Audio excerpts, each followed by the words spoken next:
यूं है, सूर्यपुर का इतिहास स्वर्ण अक्षरों में लिखा गया था। चारों ओर हरे भरे जंगल, सुरम्य नदियाँ और खेतों में लहराती फसलें इसकी प्राकृतिक शोभा को और बढ़ाती थीं। इस राज्य के राजा सोमेश्वर एक दूरदर्शी और न्यायप्रिय शासक थे।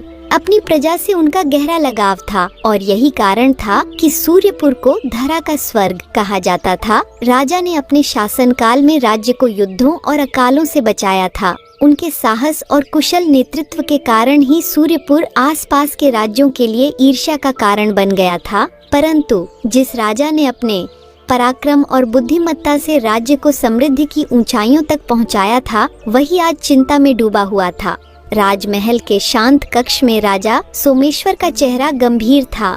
उनकी आंखों में चिंता की गहराइयां साफ दिख रही थीं। राजा के चिंतित होने का कारण कोई साधारण समस्या नहीं थी। यह चिंता जुड़ी थी उनके वारिस, उनके नन्हे पुत्र शौर्य से। महल के मुख्य ज्योतिषी अरशी देवदत्त ने भविष्यवाणी की थी कि राजकुमार शौर्य के जीवन के पहले 11 वर्ष राज्य और राजा सोमेश्वर के लिए अशुभ रहेंगे। यदि शौर्य 11 वर्षों तक अपने पिता से दूर नहीं रहा तो राजा के जीवन पर एक घातक संकट मंडराएगा, आर्षि देवदत्त ने कहा था। यह सुनकर राजा स्तब्ध रह गए थे।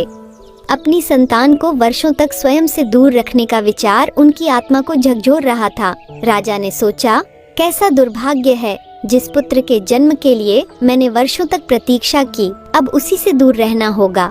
यह घटना कुछ ही दिनों पहले की थी, जब पूरे सूर्यपुर में उत्सव का माहौल था। रानी सौम्या ने एक सुंदर और स्वस्थ पुत्र को जन्म दिया था। राजा की खुशी का ठिकाना नहीं था। उन्होंने अपनी पत्नी की कक्ष में प्रवेश करते ही नन्हे शौर्य को गोद में उठाया और उसे देखकर अपने सभी दुखों और चिंताओं को भूल गए थे। राजमहल में जश्न मनाया गया। चारों ओर दीप जलाए गए। प्रजा ने राजा के लिए अपनी शुभकामनाओं के दीप जलाए। हर घर में मिठाइयाँ बांटी गईं। लेकिन इस खुशी के बीच एक साये की तरह भविष्यवाणी का बोझ राजा के हृदय पर था। राजा सोमेश्वर अपने कक्ष में बैठे थे जब उनके विश्वास पात्र महामंत्री काश्यप ने प्रवेश किया। काश्यप राजा के निकटतम मित्र भी थे। उनकी आंखें राजा के चेहरे पर गहराई से जमी थीं। महाराज, आप इतने चिंतित क्यों हैं? काश्यप ने पूछा। राजा ने एक गहरी सांस ली। काश्यप, क्या तुमने कभी सोचा है कि ईश्वर हमारे साथ इतना कठोर क्यों हो सकता है? मेरे पुत्र का जन्म हुआ है, लेकिन मुझे उससे दूर रहना होगा। आर्षि देवदत्त की भविष्यवाणी से मैं विचलित हूँ। काश्यप ने राजा को सांत्वना देने का प्रयास किया। महाराज, यह राज्य आपका है और आपका पुत्र ही इसका उत्तराधिकारी बनेगा। भविष्यवाणी चाहे जैसी भी हो, हमें उसका सामना करना होगा। राजा ने काश्यप की बात सुनी और अपनी चिंता को किनारे रखकर एक कठिन निर्णय लिया। काश्यप, मुझे तुम्हारे समर्थन की आवश्यकता है। मेरा हृदय यह स्वीकार नहीं करता, परंतु शौर्य को 11 वर्षों तक मुझसे दूर रखना ही होगा। उसे सुरक्षित रखना मेरी प्राथमिकता है। मैं चाहता हूँ कि तुम स्वयं उसकी देखभाल करो। उसे ऐसी जगह ले जाओ जहाँ कोई भी उसका पता न लगा सके। काश्यप ने राजा के इस निर्णय को स्वीकार किया। उनकी आंखों में एक अदम्य विश्वास झलक रहा था। महाराज, मैं आपका वचन निभाऊंगा। राजकुमार की सुरक्षा मेरे जीवन का उद्देश्य होगी। जब राजा ने रानी सौम्या को अपने निर्णय के बारे में बताया तो रानी का हृदय टूट गया। महाराज, मैं अपने पुत्र से कैसे दूर रह सकती हूँ? यह अन्याय है। मैं ऐसा नहीं होने दूंगी, रानी ने आंसुओं के साथ कहा। राजा ने रानी को समझाने का प्रयास किया। प्रिया, यह कठिन है, परंतु हमारे पुत्र के जीवन के लिए आवश्यक है। क्या तुम नहीं चाहोगी कि वह सुरक्षित रहे? रानी ने अपनी सिसकियों को दबाते हुए धीरे धीरे सहमति व्यक्त की। ठीक है महाराज, लेकिन मैं चाहती हूँ कि काश्यप की पत्नी धाय माता यशोदा भी शौर्य के साथ जाए। उसकी देखभाल के लिए एक माँ की ममता की आवश्यकता होगी। अगली सुबह राजमहल के आंगन में एक गुप्त विदाई समारोह का आयोजन किया गया। शौर्य को सोने के पालने में रखा गया और रानी ने अपनी ममता के आंसुओं के साथ उसे विदा किया। काश्यप, यह मेरा जीवन का सबसे बड़ा बलिदान है। मैं आपसे वचन लेती हूँ कि आप मेरे पुत्र को किसी भी संकट से बचाएंगे, रानी ने कहा। रानी माँ, आपका पुत्र मेरे लिए सूर्यपुर के भविष्य का प्रतीक है। मैं उसकी रक्षा के लिए अपने प्राण तक न्योछावर कर दूंगा। काश्यप ने प्रण लिया काश्यप और यशोदा ने राजकुमार शौर्य को लेकर महल से प्रस्थान किया। उनके साथ केवल कुछ विश्वसनीय सैनिक थे। उन्होंने यात्रा के दौरान हर कदम पर सतर्कता बरती। हम एक गुप्त आश्रम की ओर जा रहे हैं जहां आर्षि वज्रदेव हमारी सहायता करेंगे, काश्यप ने यशोदा से कहा। जैसे ही काफिला घने जंगलों में पहुंचा, राजकुमार ने एक नई यात्रा की शुरुआत की। एक ऐसी यात्रा जहां उसका बचपन महलों की विलासिता से दूर संघर्ष और साहस की परिभाषा बनेगा। राजमहल में राजा सोमेश्वर और रानी सौम्या ने एकांत में अपने पुत्र की यादों को सीने से लगा लिया, लेकिन उन्हें विश्वास था कि यह बलिदान उनके पुत्र और राज्य के भविष्य के लिए आवश्यक था। महल से प्रस्थान के बाद काश्यप और धाय माता यशोदा ने राजकुमार शौर्य को लेकर सूर्यपुर से दूर घने जंगलों की ओर अपनी यात्रा शुरू की। इस छोटे से काफिले में 4 सैनिक, 2 गुप्तचर और एक बैलगाड़ी थी जिसमें शौर्य सोने के पालने में आराम से लेटा हुआ था। मार्ग सुनसान और निर्जन था। बैलगाड़ी के पहिए जब कच्ची मिट्टी पर चलते तो उसकी आवाज जैसे राजा सोमेश्वर और रानी सौम्या के दिलों की धड़कनें कमजोर कर देती। काश्यप ने घने जंगल की ओर दृष्टि डालते हुए सोचा, यह वही रास्ता है जहां वर्षों पहले मैंने अपने राजा के साथ युद्ध किया था। अब उसी जंगल में मुझे उनके पुत्र की रक्षा करनी है। यह जंगल जितना रहस्यमय है उतना ही खतरनाक भी। रास्ता इतना लंबा था कि पहला पड़ाव जंगल के किनारे एक झरने के पास हुआ। झरने के कलकल बहते पानी की ध्वनि रात की शांति को और गहरा बना रही थी। काश्यप ने सैनिकों को पहरा देने के लिए कहा, जबकि यशोदा ने राजकुमार को पालने से निकालकर अपनी गोद में लिया। यह छोटा सा बालक इस अंधेरी रात के बीच कितना शांत है, जैसे इसे इस यात्रा का उद्देश्य समझ में आता हो। यशोदा ने पालने में सोते हुए शौर्य को निहारते हुए कहा। एक सैनिक ने पास आकर कहा, महामंत्री जी, यह स्थान सुरक्षित लगता है, क्या हम बारी बारी से विश्राम करें? काश्यप ने गंभीरता से कहा, नहीं, यह जंगल शांत है, लेकिन धोखा देना इसकी आदत है। कोई भी चूक शौर्य के जीवन के लिए घातक हो सकती है। काश्यप को यह आभास नहीं था कि जंगल की घनी झाड़ियों में छिपे हुए विराट सिंह के गुप्तचर उनकी हर गतिविधि पर नजर रख रहे थे। गुप्तचर ने काश्यप और यशोदा को पहचान लिया और अपने घोड़े पर सवार होकर तुरंत यह सूचना विराट सिंह तक पहुंचाने के लिए निकल पड़ा। तो यह बच्चा हमारे राजा का उत्तराधिकारी है। अगर इसे खत्म कर दिया जाए तो राज्य सदा के लिए हमारे हाथ में होगा। गुप्तचर ने सोचते हुए तेजी से अपनी यात्रा जारी रखी। अगली सुबह काश्यप ने महसूस किया कि उनका पीछा किया जा रहा है। उन्होंने तुरंत सैनिकों से कहा, हमें तेजी से बढ़ना होगा। जंगल में छिपे दुश्मनों से बचना आसान नहीं होगा। आज हमें ऋषि वज्रदेव के आश्रम तक पहुंचने के लिए अपनी गति दोगुनी करनी होगी। यशोदा ने चिंता भरे स्वर में कहा, लेकिन राजकुमार इतना छोटा है, क्या वह यह थकावट सह पाएगा? काश्यप ने सांत्वना देते हुए कहा, यशोदा, यह बच्चा केवल एक राजकुमार नहीं बल्कि सूर्यपुर का भविष्य है। हम इसे किसी भी हाल में सुरक्षित रखेंगे। जंगल के बीच जब काफिला एक संकरे मार्ग से गुजर रहा था, अचानक सामने से तीरों की बौछार होने लगी। काश्यप ने तुरंत सभी को सावधान करते हुए कहा, अपनी तलवारें निकालो और रक्षात्मक मोर्चा संभालो। गुप्तचर और उनके साथी जो दुश्मन के रूप में छिपे थे, जंगल से निकलकर काफिले पर हमला करने लगे। काश्यप ने एक सैनिक से कहा, यशोदा और राजकुमार को तुरंत बैलगाड़ी में सुरक्षित रखो और झरने के पास ले जाओ। मैं और बाकी सैनिक दुश्मनों को यहाँ रोकेंगे। काश्यप, जो एक कुशल योद्धा थे, अपनी तलवार से दुश्मनों का सामना करने लगे। उनकी हर एक वार दुश्मनों के हौसले को कमजोर कर रही थी। एक समय ऐसा आया कि गुप्तचर ने महसूस किया कि काश्यप को हराना मुश्किल है। यह महामंत्री बहुत शक्तिशाली है, हमें कुछ और सैनिक बुलाने होंगे। गुप्तचर ने अपने साथी से कहा और जंगल की ओर भाग निकला। दूसरी ओर यशोदा ने बैलगाड़ी में बैठकर राजकुमार को अपनी गोद में लिया। उनकी आंखों में डर और विश्वास का मिश्रण था। शौर्य, तुमको कुछ नहीं होगा, मैं तुम्हारी रक्षा अपनी जान देकर भी करूंगी। यशोदा ने धीरे से राजकुमार के माथे को चूमते हुए कहा। आखिरकार दुश्मनों को परास्त करने के बाद काश्यप और सैनिक आश्रम की ओर तेजी से बढ़ने लगे। उनकी गति इतनी तेज थी कि रात होने तक वे आर्षि वज्रदेव के आश्रम तक पहुंच गए। आश्रम का वातावरण शांत और पवित्र था। आर्षि वज्रदेव अपने शिष्यों के साथ ध्यान में लीन थे। जब काश्यप ने उन्हें पूरी स्थिति बताई तो आर्षि ने कहा, महामंत्री, यह बालक केवल सूर्यपुर का भविष्य नहीं बल्कि धर्म और न्याय की पुनर्स्थापना का प्रतीक है। मैं अपनी सभी तांत्रिक शक्तियों और तपस्या से इसकी रक्षा करूंगा, परंतु आगे की यात्रा आसान नहीं होगी। दुश्मन लगातार पीछा करेंगे। ऋषि ने राजकुमार के लिए विशेष कक्ष तैयार करवाया। यह स्थान मंत्रों से सुरक्षित है, यहाँ कोई भी बुरी शक्ति प्रवेश नहीं कर सकेगी। ऋषि ने कहा। काश्यप और यशोदा ने राहत की सांस ली। अब हमें विश्वास है कि हमारा शौर्य यहाँ सुरक्षित रहेगा। यशोदा ने कहा। दूसरी ओर जब गुप्तचर ने विराट सिंह को सूचना दी कि उनका हमला असफल रहा तो विराट सिंह क्रोधित हो उठे। काश्यप को मारना आसान नहीं होगा, हमें इस बच्चे को खत्म करने के लिए जादूगर नागेश की मदद लेनी होगी। उन्होंने अपनी सेना के प्रमुख से कहा।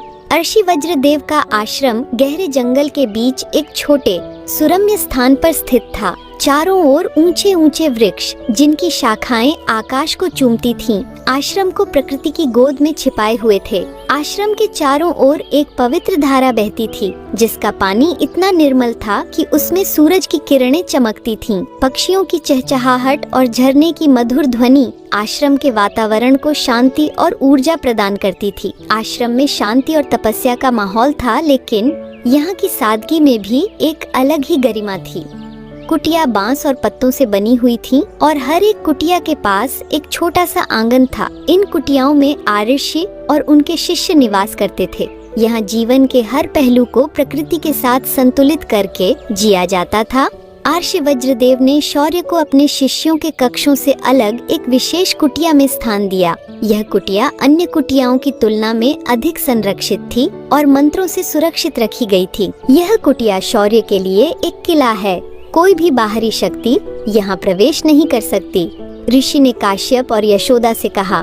यशोदा ने शौर्य को पालने में रखा और उसके सिर पर हाथ फेरते हुए कहा, यह छोटा सा बच्चा इतना निर्दोष है, क्या इसे पता भी है कि इसके जीवन में क्या संकट है? काश्यप ने धीरे से कहा, यशोदा, यह बालक केवल हमारा पुत्र नहीं है, यह सूर्यपुर का भविष्य है। हमें इसे यहाँ सुरक्षित और प्रसन्न रखना होगा। ऋषि वज्रदेव ने आश्रम में राजकुमार की देखभाल और शिक्षा के लिए विशेष प्रबंध किए। शौर्य अब भी बहुत छोटा है, लेकिन जैसे जैसे वह बड़ा होगा हमें उसे युद्ध कला, तंत्र मंत्र और नीति शास्त्र में पारंगत बनाना होगा। ऋषि ने अपने सबसे भरोसेमंद शिष्य कृपाशंकर से कहा। कृपाशंकर ने उत्तर दिया, गुरुदेव, मैं आपकी हर आज्ञा का पालन करूंगा। यह बालक हमारे लिए भगवान का आशीर्वाद है। दिन बीतते गए, शौर्य धीरे धीरे बड़ा होने लगा। आश्रम के शांत और सुरम्य वातावरण में वह अपनी बाल सुलभ जिज्ञासाओं से सभी का दिल जीतने लगा। एक दिन जब शौर्य ने पहली बार अपने छोटे पैरों से चलने की कोशिश की तो यशोदा खुशी से झूम उठी। काश्यप, देखो, हमारा शौर्य चलने लगा है, यशोदा ने उत्साह से कहा। काश्यप और ऋषि वज्रदेव ने मुस्कुराते हुए देखा। ऋषि ने कहा, यह केवल एक बालक का पहला कदम नहीं है, यह सूर्यपुर के भविष्य के लिए पहला कदम है। शौर्य के बचपन में उसके सबसे अच्छे साथी थे वनराज का पुत्र अर्जुन और अऋषि वज्रदेव की दत्तक पुत्री प्रज्ञा। अर्जुन एक हंसमुख और निडर लड़का था जो हमेशा नई जगहों को खोजने और रोमांचक कार्य करने के लिए उत्साहित रहता था। वहीं प्रज्ञा शांत और समझदार थी, लेकिन उसकी तीरंदाजी की कुशलता अद्वितीय थी। एक दिन शौर्य, अर्जुन और प्रज्ञा जंगल में झरने के पास खेल रहे थे। अर्जुन ने शौर्य से कहा, शौर्य, क्या तुम जानते हो कि यह जंगल कितना बड़ा है? चलो इसे खोजते हैं। प्रज्ञा ने तुरंत टोका, अर्जुन, यह सुरक्षित नहीं है, हमें गुरुदेव से अनुमति लेनी चाहिए। लेकिन शौर्य ने मुस्कुराते हुए कहा, मुझे अर्जुन का विचार पसंद है, चलो थोड़ी दूर तक चलते हैं।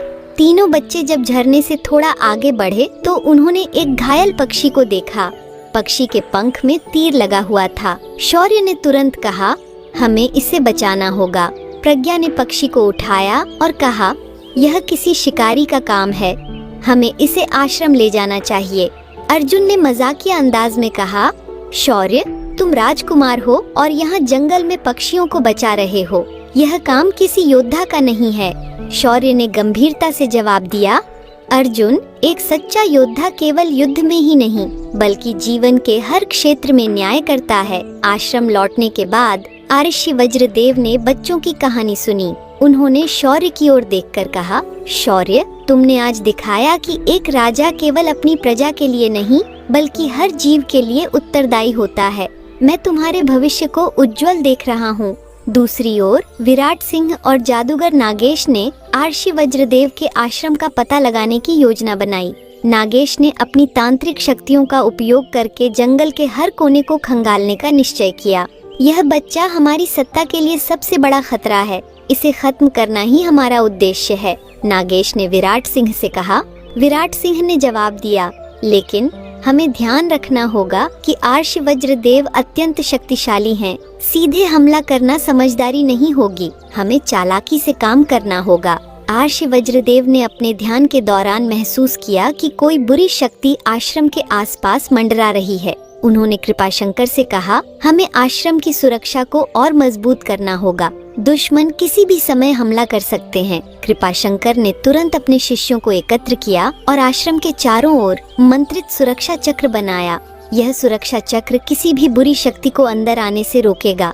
कृपाशंकर ने कहा, एक रात जब यशोदा ने शौर्य को सोने के लिए तैयार किया तो उसने मासूमियत से पूछा, माँ, मेरे असली माता पिता कहाँ हैं? क्या वे मुझसे प्यार नहीं करते? यशोदा की आंखों में आंसू आ गए। उन्होंने उसे गले लगाते हुए कहा, शौर्य, तुम्हारे माता पिता तुमसे बहुत प्यार करते हैं, लेकिन वे तुम्हारे लिए बहुत बड़ा बलिदान कर रहे हैं। एक दिन तुम सब समझोगे। ऋषि वज्रदेव के आश्रम में जीवन की एक नई लय थी। यहाँ दिन की शुरुआत ब्रह्म मुहूर्त में होती थी। सूर्य की पहली किरण के साथ वातावरण मंत्रोच्चार और ध्यान की ध्वनि से भर जाता था। बच्चे, शिष्य और आरषि के अन्य अनुयायी अपनी दिनचर्या के अनुसार विभिन्न कार्यों में लग जाते। राजकुमार शौर्य भी अब इस दिनचर्या का हिस्सा बन चुका था। सुबह की शुरुआत योग और ध्यान से होती, जिसमें आरषि स्वयं अपने शिष्यों को प्रशिक्षित करते। शौर्य, ध्यान केवल मन की शांति का साधन नहीं, यह तुम्हारे भीतर की शक्ति को जगाने का माध्यम है, आरषि वज्रदेव ने उसे सिखाते हुए कहा। शौर्य ने ध्यान लगाया, लेकिन उसकी बाल सुलभ चंचलता के कारण वह ज्यादा देर स्थिर नहीं रह पाता। गुरुदेव, ध्यान करना इतना कठिन क्यों है? मेरा मन तो हर समय जंगल में दौड़ने का करता है, शौर्य ने मासूमियत से पूछा। आरषि ने मुस्कुराते हुए कहा, ध्यान ही तुम्हें उस शक्ति तक पहुंचाएगा जो तुम्हें अपने दुश्मनों पर विजय दिलाएगी। इसे साधने में समय लगेगा, परंतु मैं जानता हूँ कि तुम यह कर सकते हो। अर्जुन और प्रज्ञा अब शौर्य के अभिन्न मित्र बन चुके थे। अर्जुन ने उसे धनुर्विद्या और तलवारबाजी के खेल सिखाने शुरू किए।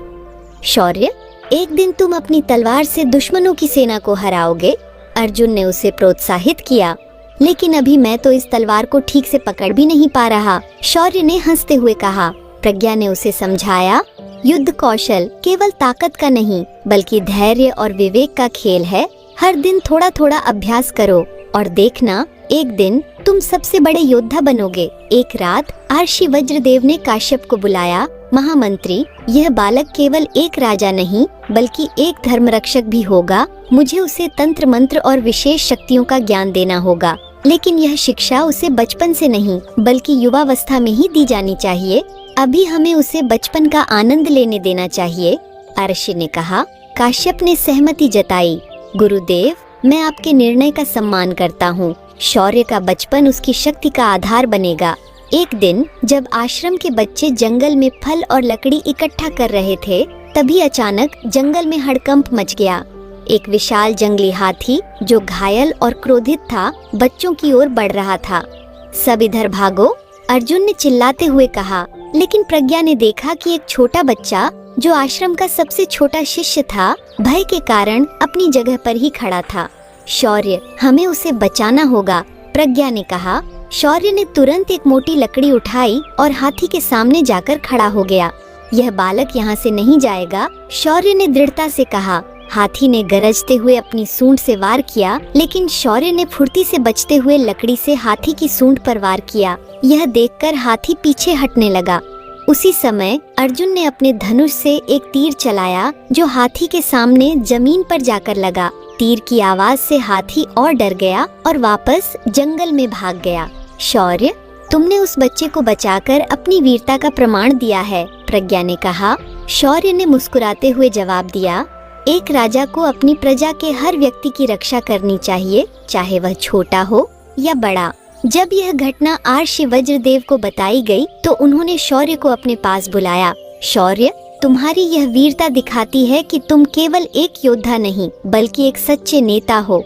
लेकिन याद रखना, केवल साहस ही पर्याप्त नहीं है। विवेक और धैर्य के बिना साहस व्यर्थ है, आर्षि ने उसे आशीर्वाद देते हुए कहा। दूसरी ओर जादूगर नागेश ने आर्षि वज्रदेव के आश्रम का पता लगाने के लिए अपनी तांत्रिक शक्तियों का उपयोग करना शुरू किया। हम इस बालक को जीवित नहीं छोड़ सकते, यह हमारे लिए सबसे बड़ा खतरा है, नागेश ने विराट सिंह से कहा। विराट सिंह ने सहमति व्यक्त की, लेकिन हमें इसे मारने से पहले यह सुनिश्चित करना होगा कि इसके साथ आर्षि वज्रदेव भी समाप्त हो जाएं। उनकी शक्तियाँ हमारे लिए सबसे बड़ी चुनौती हैं। आर्षि वज्रदेव ने अपनी ध्यान शक्ति से यह आभास किया कि दुश्मन आश्रम की ओर बढ़ रहे हैं।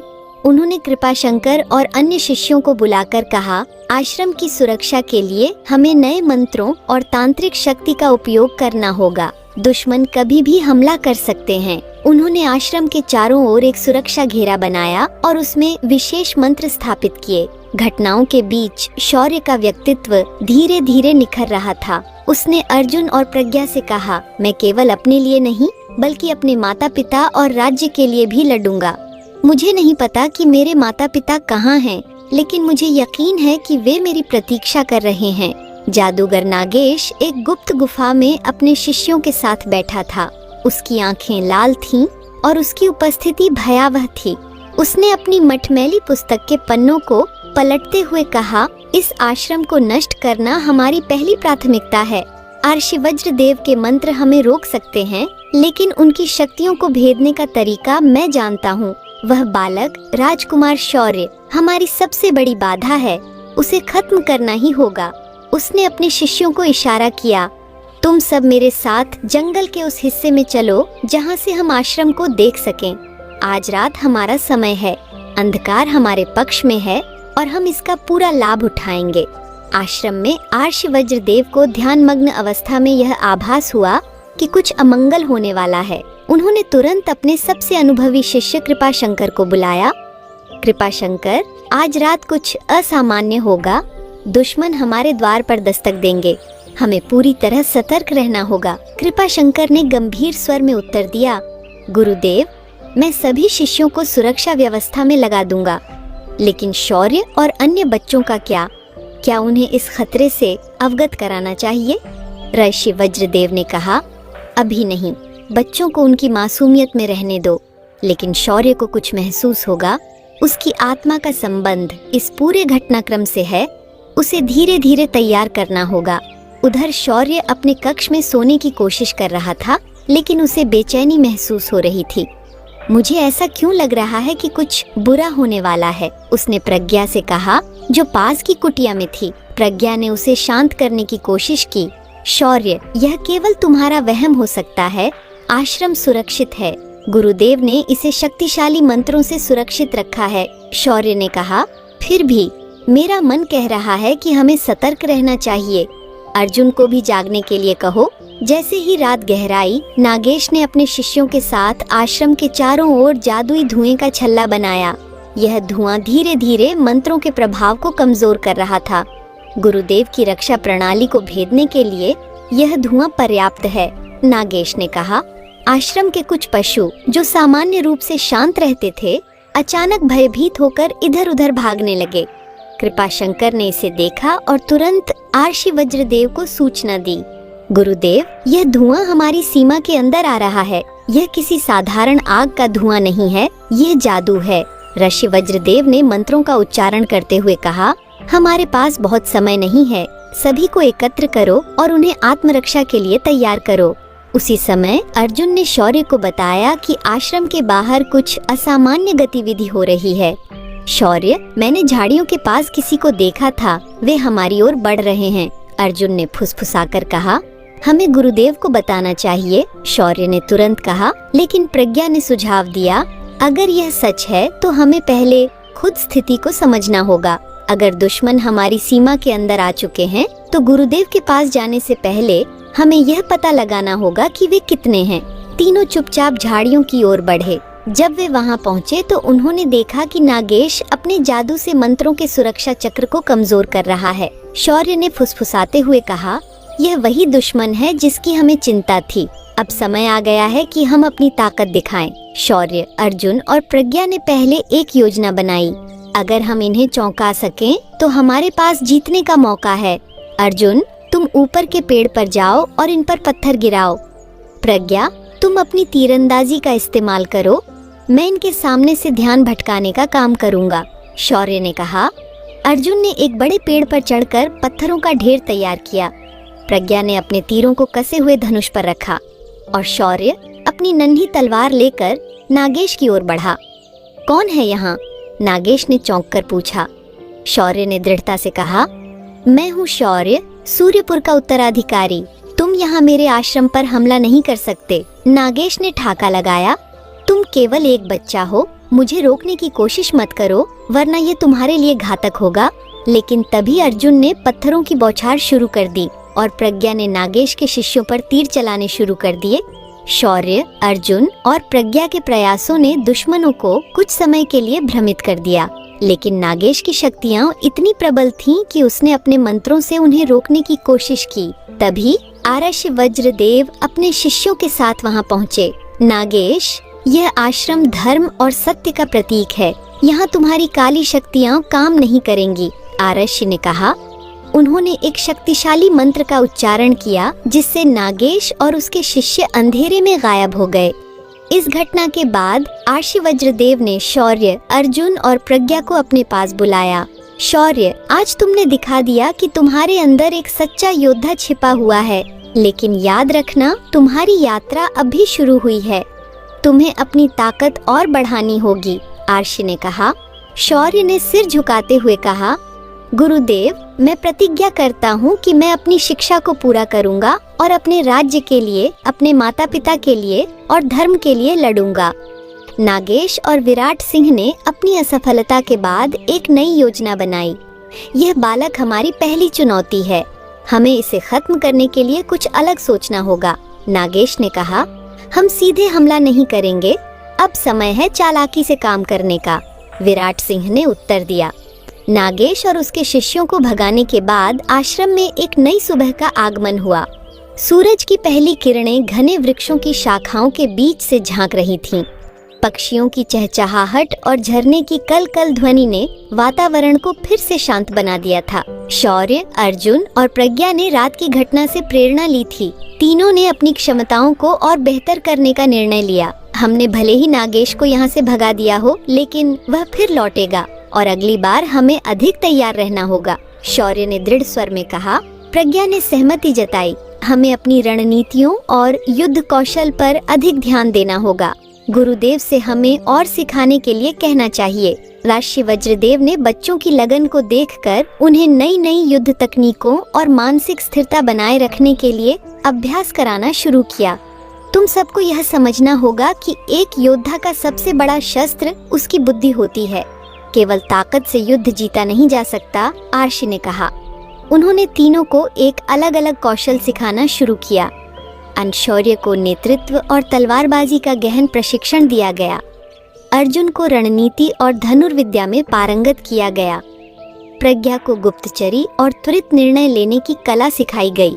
एक दिन जब सभी अपनी दिनचर्या में व्यस्त थे तो आश्रम के द्वार पर एक अजनबी युवक आया। उसकी आयु लगभग 20 वर्ष रही होगी। उसके शरीर पर चोटों के निशान थे और वह थका हुआ लग रहा था। कृपाशंकर ने उसे देखकर कहा, तुम कौन हो और यहाँ क्यों आए हो? युवक ने हाँफते हुए उत्तर दिया, मेरा नाम वीरभद्र है। मैं अपने राज्य के विनाश से बचकर यहाँ आया हूँ। मुझे गुरुदेव वज्रदेव से मिलने की अनुमति चाहिए। कृपाशंकर उसे लेकर आरश्य के पास पहुँचा। गुरुदेव, मेरा राज्य रत्नपुर एक आक्रमण में नष्ट हो गया। मेरी प्रजा को बंदी बना लिया गया है और मेरा परिवार मारा गया। मैं आपसे शरण लेने और मार्गदर्शन प्राप्त करने की प्रार्थना करता हूँ। वीरभद्र ने हाथ जोड़कर कहा। रात्रि भोज के समय वीरभद्र ने अपनी पूरी कहानी सुनाई। हमारा राज्य रत्नपुर शांति प्रिय था। लेकिन सूरजगढ़ के राजा विराट सिंह ने हमारे राज्य पर हमला कर दिया। उनकी सेना ने हमारे गांवों को जला दिया और मेरे पिता राजा अमरेंद्र को मार डाला। मेरी छोटी बहन को उन्होंने बंदी बना लिया। मैं किसी तरह जान बचाकर भाग निकला। शौर्य ने यह सुनकर गहरी सांस ली। विराट सिंह, यह वही व्यक्ति है जिसने मेरे माता पिता को बंदी बना रखा है। अब मुझे यकीन हो गया है कि हमें उसके खिलाफ लड़ना ही होगा। गुरुदेव वज्रदेव ने वीरभद्र को आश्रम में शरण दी और उसे शौर्य, अर्जुन और प्रज्ञा के साथ प्रशिक्षण के लिए भेजा। वीरभद्र, तुम्हारे पास पहले से ही योद्धा की क्षमता है, लेकिन अब तुम्हें धैर्य और रणनीति का पाठ सीखना होगा। आर्षि ने कहा। धीरे धीरे वीरभद्र ने शौर्य और उसके दोस्तों के साथ गहरी मित्रता बना ली। वे चारों साथ में भोजन करते, अभ्यास करते और जंगल की खोजबीन में जाते। शौर्य, तुम्हारा सपना क्या है? वीरभद्र ने एक दिन पूछा। शौर्य ने गंभीरता से कहा, मेरा सपना है कि मैं अपने माता पिता को मुक्त कराऊं, अपने राज्य को वापस लाऊं और अपनी प्रजा को सुरक्षित रखूं। वीरभद्र ने कहा, यह सपना मेरा भी है। हम दोनों एक साथ लड़ेंगे। दूसरी ओर नागेश और विराट सिंह ने एक नई योजना बनाई। हमने पहले हमला सीधे किया था, अब हमें अपनी रणनीति बदलनी होगी। नागेश ने कहा। क्या तुमने कोई विशेष योजना बनाई है? विराट सिंह ने पूछा। हाँ, हमें उनकी कमजोर कड़ी को निशाना बनाना होगा। हमें पता लगाना होगा कि वे अपनी सुरक्षा में किस पर सबसे अधिक भरोसा करते हैं। नागेश ने उत्तर दिया। आश्रम में रहते हुए शौर्य ने अपनी जिम्मेदारियों को समझना शुरू किया। गुरुदेव, क्या हम आश्रम में छिपे रहकर हमेशा सुरक्षित रह सकते हैं? शौर्य ने एक दिन पूछा। आर्षि ने उत्तर दिया। शौर्य, एक सच्चे योद्धा को हमेशा अपना भय त्यागना होगा, लेकिन युद्ध की योजना बनाना भी आवश्यक है। जल्द ही समय आएगा जब तुम्हें इस जंगल से बाहर निकलकर अपने शत्रुओं का सामना करना होगा। एक दिन गुरुदेव ने बच्चों को एक साहसिक कार्य पर भेजा। तुम चारों पास के पर्वत तक जाओ और वहां से औषधियों के पौधे इकट्ठा करके लाओ। यह तुम्हारे धैर्य और साहस की परीक्षा होगी, गुरुदेव ने कहा। पर्वत तक की यात्रा में कई मुश्किलें थीं। जंगल घना और दुर्गम था, कई जगहों पर रास्ता बंद था और जंगली जानवरों का खतरा हर समय बना हुआ था। जब वे एक संकरे रास्ते पर चल रहे थे तो अचानक अर्जुन ने चेतावनी दी, सावधान, यहाँ एक विशाल अजगर है। अजगर ने रास्ता रोक रखा था और फुफकारते हुए उनकी ओर देख रहा था। शौर्य ने तलवार निकालते हुए कहा, हमें इसे हटाना होगा, यह रास्ता हमें आगे नहीं बढ़ने देगा। वीरभद्र ने अपनी तलवार संभाली और प्रज्ञा ने अपने तीर कसे। मैं इसका ध्यान भटकाता हूँ। अर्जुन, तुम इसे पीछे से वार करके कमजोर करने की कोशिश करो, शौर्य ने कहा। चारों ने मिलकर अजगर का सामना किया। शौर्य ने उसे अपनी तलवार से डराने की कोशिश की और प्रज्ञा ने एक तीर उसकी आंख के पास मारा। अजगर ने दर्द से कराहते हुए पीछे हटना शुरू कर दिया। वीरभद्र ने एक अंतिम वार किया और अजगर पेड़ों की ओर भाग गया। हमने इसे हरा दिया, अर्जुन ने खुशी से कहा। पर्वत तक पहुंचने के बाद चारों ने औषधियों के पौधे इकट्ठा किए और सुरक्षित आश्रम लौटे। गुरुदेव ने उनकी बहादुरी की सराहना की। तुम चारों ने यह साबित कर दिया है कि एक सच्चा योद्धा साहस, एकता और रणनीति के बल पर किसी भी चुनौती का सामना कर सकता है, ऋषि ने कहा। इस घटना के बाद शौर्य और उसके मित्रों का आत्मविश्वास और भी बढ़ गया। उन्होंने न केवल अपनी रक्षा करनी सीखी, बल्कि अपनी ताकत को दुश्मनों से लड़ने के लिए एकत्र करना भी शुरू कर दिया। पिछले पर्वतीय अभियान के बाद आश्रम में सब कुछ सामान्य लग रहा था, लेकिन आर्षि वज्रदेव के चेहरे पर चिंता की रेखाएं साफ दिखाई दे रही थीं। उन्हें यह आभास हो रहा था कि शौर्य के जीवन में जल्द ही एक बड़ी चुनौती आने वाली है। गुरुदेव ने कृपा शंकर से कहा, मैंने ध्यान के दौरान देखा कि जंगल के उत्तर में एक शक्तिशाली रहस्यमय ऊर्जा सक्रिय हो रही है।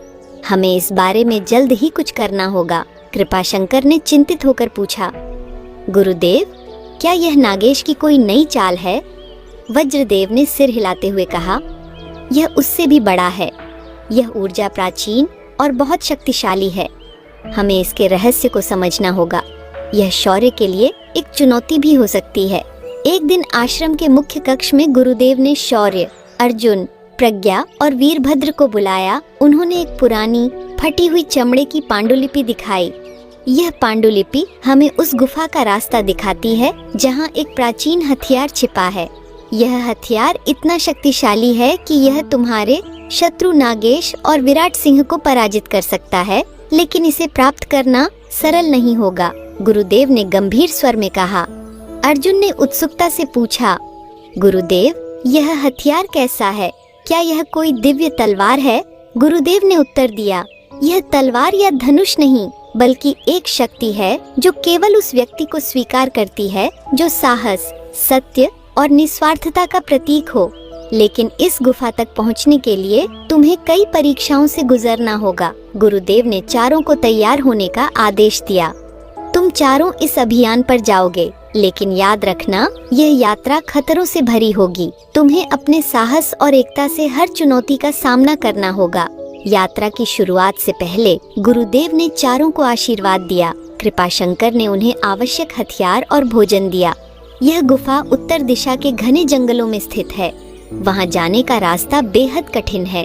पहले कोई भी इस गुफा में प्रवेश नहीं कर सका है। कृपाशंकर ने चेतावनी दी। शौर्य ने मुस्कुराते हुए कहा, हम तैयार हैं। हमें अपने राज्य और प्रजा के लिए यह खतरा उठाना ही होगा। यात्रा की शुरुआत में ही घना जंगल उनकी परीक्षा लेने के लिए तैयार था। चारों ने एक पगडंडी का अनुसरण किया जो धीरे धीरे घनी झाड़ियों और ऊंचे पेड़ों के बीच गायब हो गई। अर्जुन ने कहा, हमें दिशा का पता लगाने के लिए गुरुदेव द्वारा दिए गए नक्शे का उपयोग करना चाहिए। प्रज्ञा ने नक्शा देखकर कहा, हमें इस रास्ते से सीधे चलना है, लेकिन रास्ता अवरुद्ध है। हमें झाड़ियों को काटना होगा। वीरभद्र ने अपनी तलवार निकाली और झाड़ियों को हटाने लगा। जैसे ही वे आगे बढ़े, एक झरने की आवाज सुनाई दी।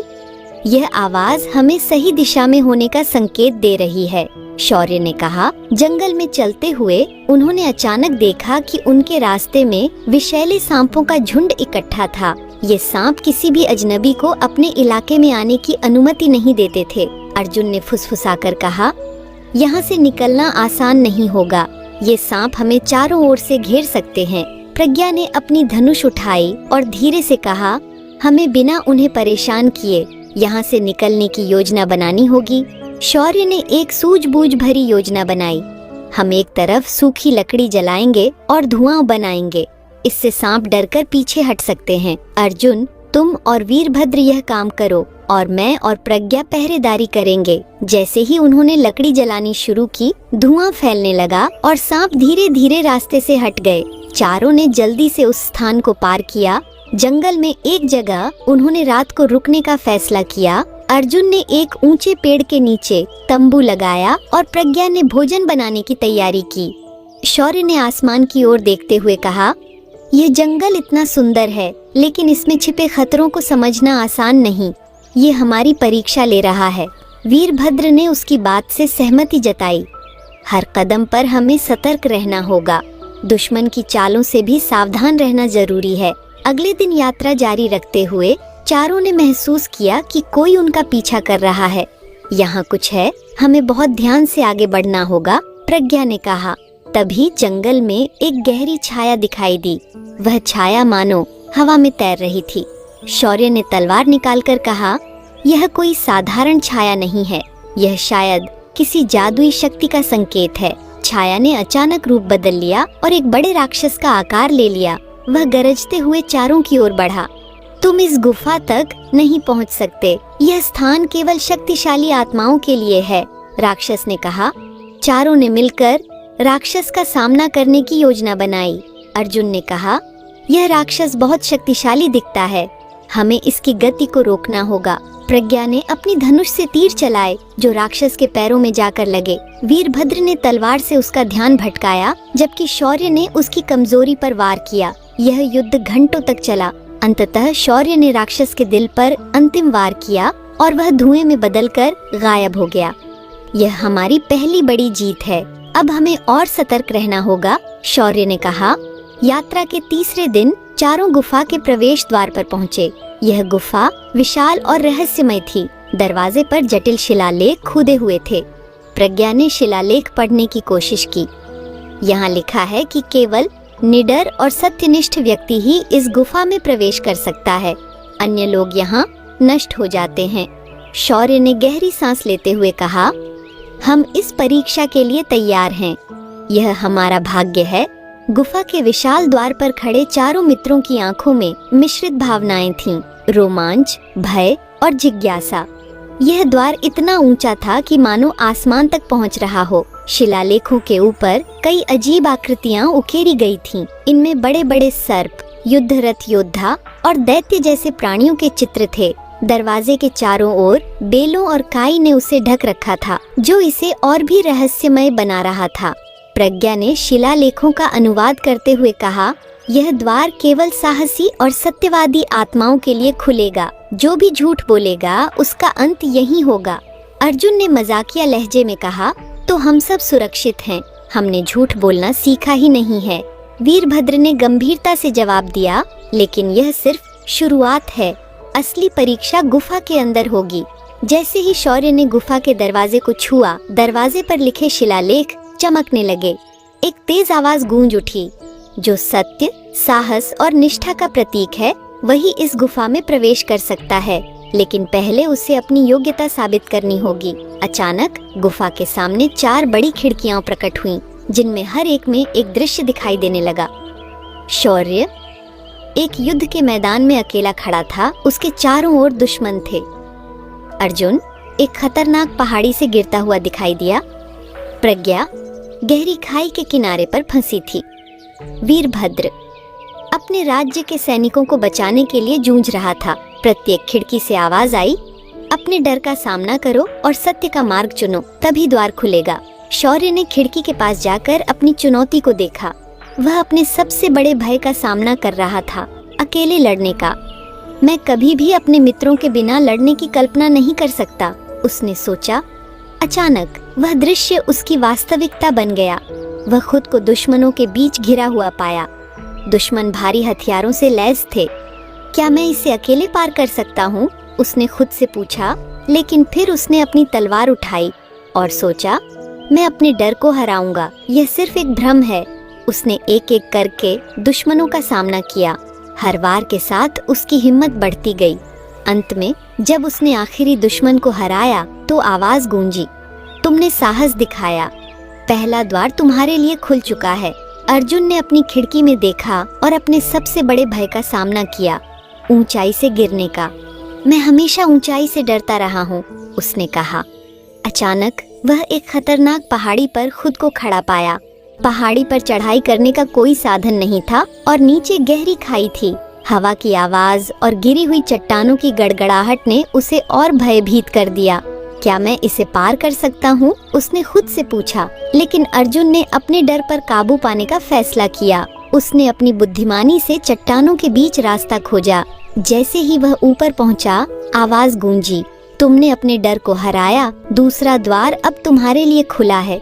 प्रज्ञा ने खिड़की में देखा और अपने सबसे बड़े डर का सामना किया, अकेले फंस जाने का। मैं हमेशा अपने दोस्तों के साथ रहने की आदी रही हूँ। अकेले होना मेरा सबसे बड़ा भय है, उसने कहा। वह खुद को एक गहरी खाई के किनारे पर फंसा हुआ पाई। नीचे अंधकारमय खाई थी। यह सिर्फ एक परीक्षा है, मुझे इसे पूरा करना होगा, उसने सोचा। उसने अपनी सूझबूझ से एक पुल बनाया और धीरे धीरे खाई को पार किया।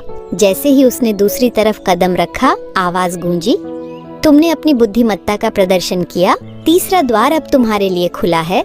वीरभद्र ने देखा कि वह अपने राज्य के सैनिकों के बीच खड़ा था। चारों ओर दुश्मनों का हमला हो रहा था। यह मेरा सबसे बड़ा भय है। मैं अपने सैनिकों को बचाने में विफल नहीं हो सकता, उसने सोचा। वीरभद्र ने अपनी तलवार उठाई और अपने सैनिकों को संगठित किया। उसने दुश्मनों को हराने के लिए रणनीति बनाई। अंततः उसकी नेतृत्व क्षमता ने उसे विजयी बनाया। आवाज गूंजी, तुमने नेतृत्व और निष्ठा का प्रदर्शन किया। चौथा द्वार अब तुम्हारे लिए खुला है। चारों ने अपनी अपनी चुनौती पूरी की और गुफा का द्वार धीरे धीरे खुलने लगा। अंदर अंधकार था, लेकिन एक रहस्यमय नीली रोशनी गुफा के बीच से निकल रही थी। यह रोशनी हमें उस दिव्य शक्ति तक ले जाएगी, शौर्य ने कहा। गुफा के अंदर का वातावरण ठंडा और डरावना था। चारों ओर अजीब आकृतियां और रहस्यमय चित्र बने हुए थे। हवा में एक अजीब सी ऊर्जा महसूस हो रही थी। गुफा के केंद्र में एक गोल पत्थर की वेदी थी। वेदी के ऊपर एक सुनहरी चमकती हुई गेंद रखी थी।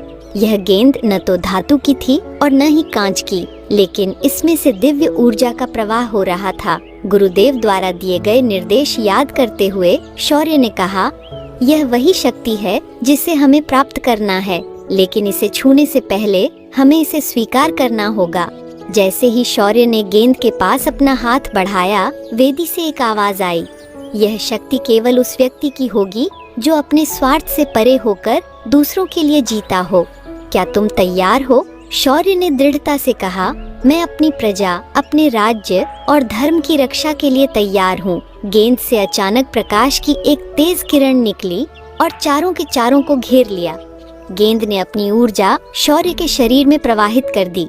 उसकी आंखों में अब एक नई चमक थी। यह शक्ति अब तुम्हारी है, लेकिन इसे सही समय पर और सही उद्देश्य के लिए उपयोग करना होगा, आवाज ने कहा।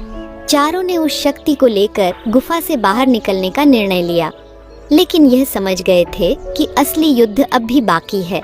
गुफा के अंदर दिव्य शक्ति प्राप्त करने के बाद चारों मित्रों को एक नई ऊर्जा महसूस हो रही थी।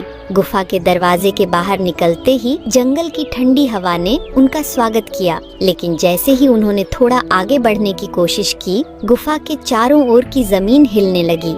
यह क्या हो रहा है? अर्जुन ने घबराते हुए कहा। शौर्य ने ध्यान से देखा और कहा, गुफा हमारी शक्ति के साथ हमें यहाँ से जाने नहीं देगी। यह एक और परीक्षा हो सकती है। जमीन हिलने के साथ साथ जंगल के पेड़ एक अजीब ध्वनि के साथ झुकने लगे। तभी गुफा के प्रवेश द्वार से एक विशाल प्राणी प्रकट हुआ। वह इंसान और पशु का मिश्रण लग रहा था। उसकी आंखों में नारंगी रोशनी थी और उसके हाथ में एक बड़ा त्रिशूल था। तुमने शक्ति तो प्राप्त कर ली है, लेकिन क्या तुम इसे संभालने के योग्य हो? यह साबित करना होगा, प्राणी ने गरजते हुए कहा। शौर्य ने तलवार निकालते हुए कहा, हमने यह शक्ति अपनी स्वार्थहीनता और निष्ठा के बल पर प्राप्त की है। हम इसे किसी चुनौती से पीछे हटकर नहीं खोएंगे। प्रज्ञा ने धनुष संभाल लिया और अर्जुन ने अपनी स्थिति बनाई।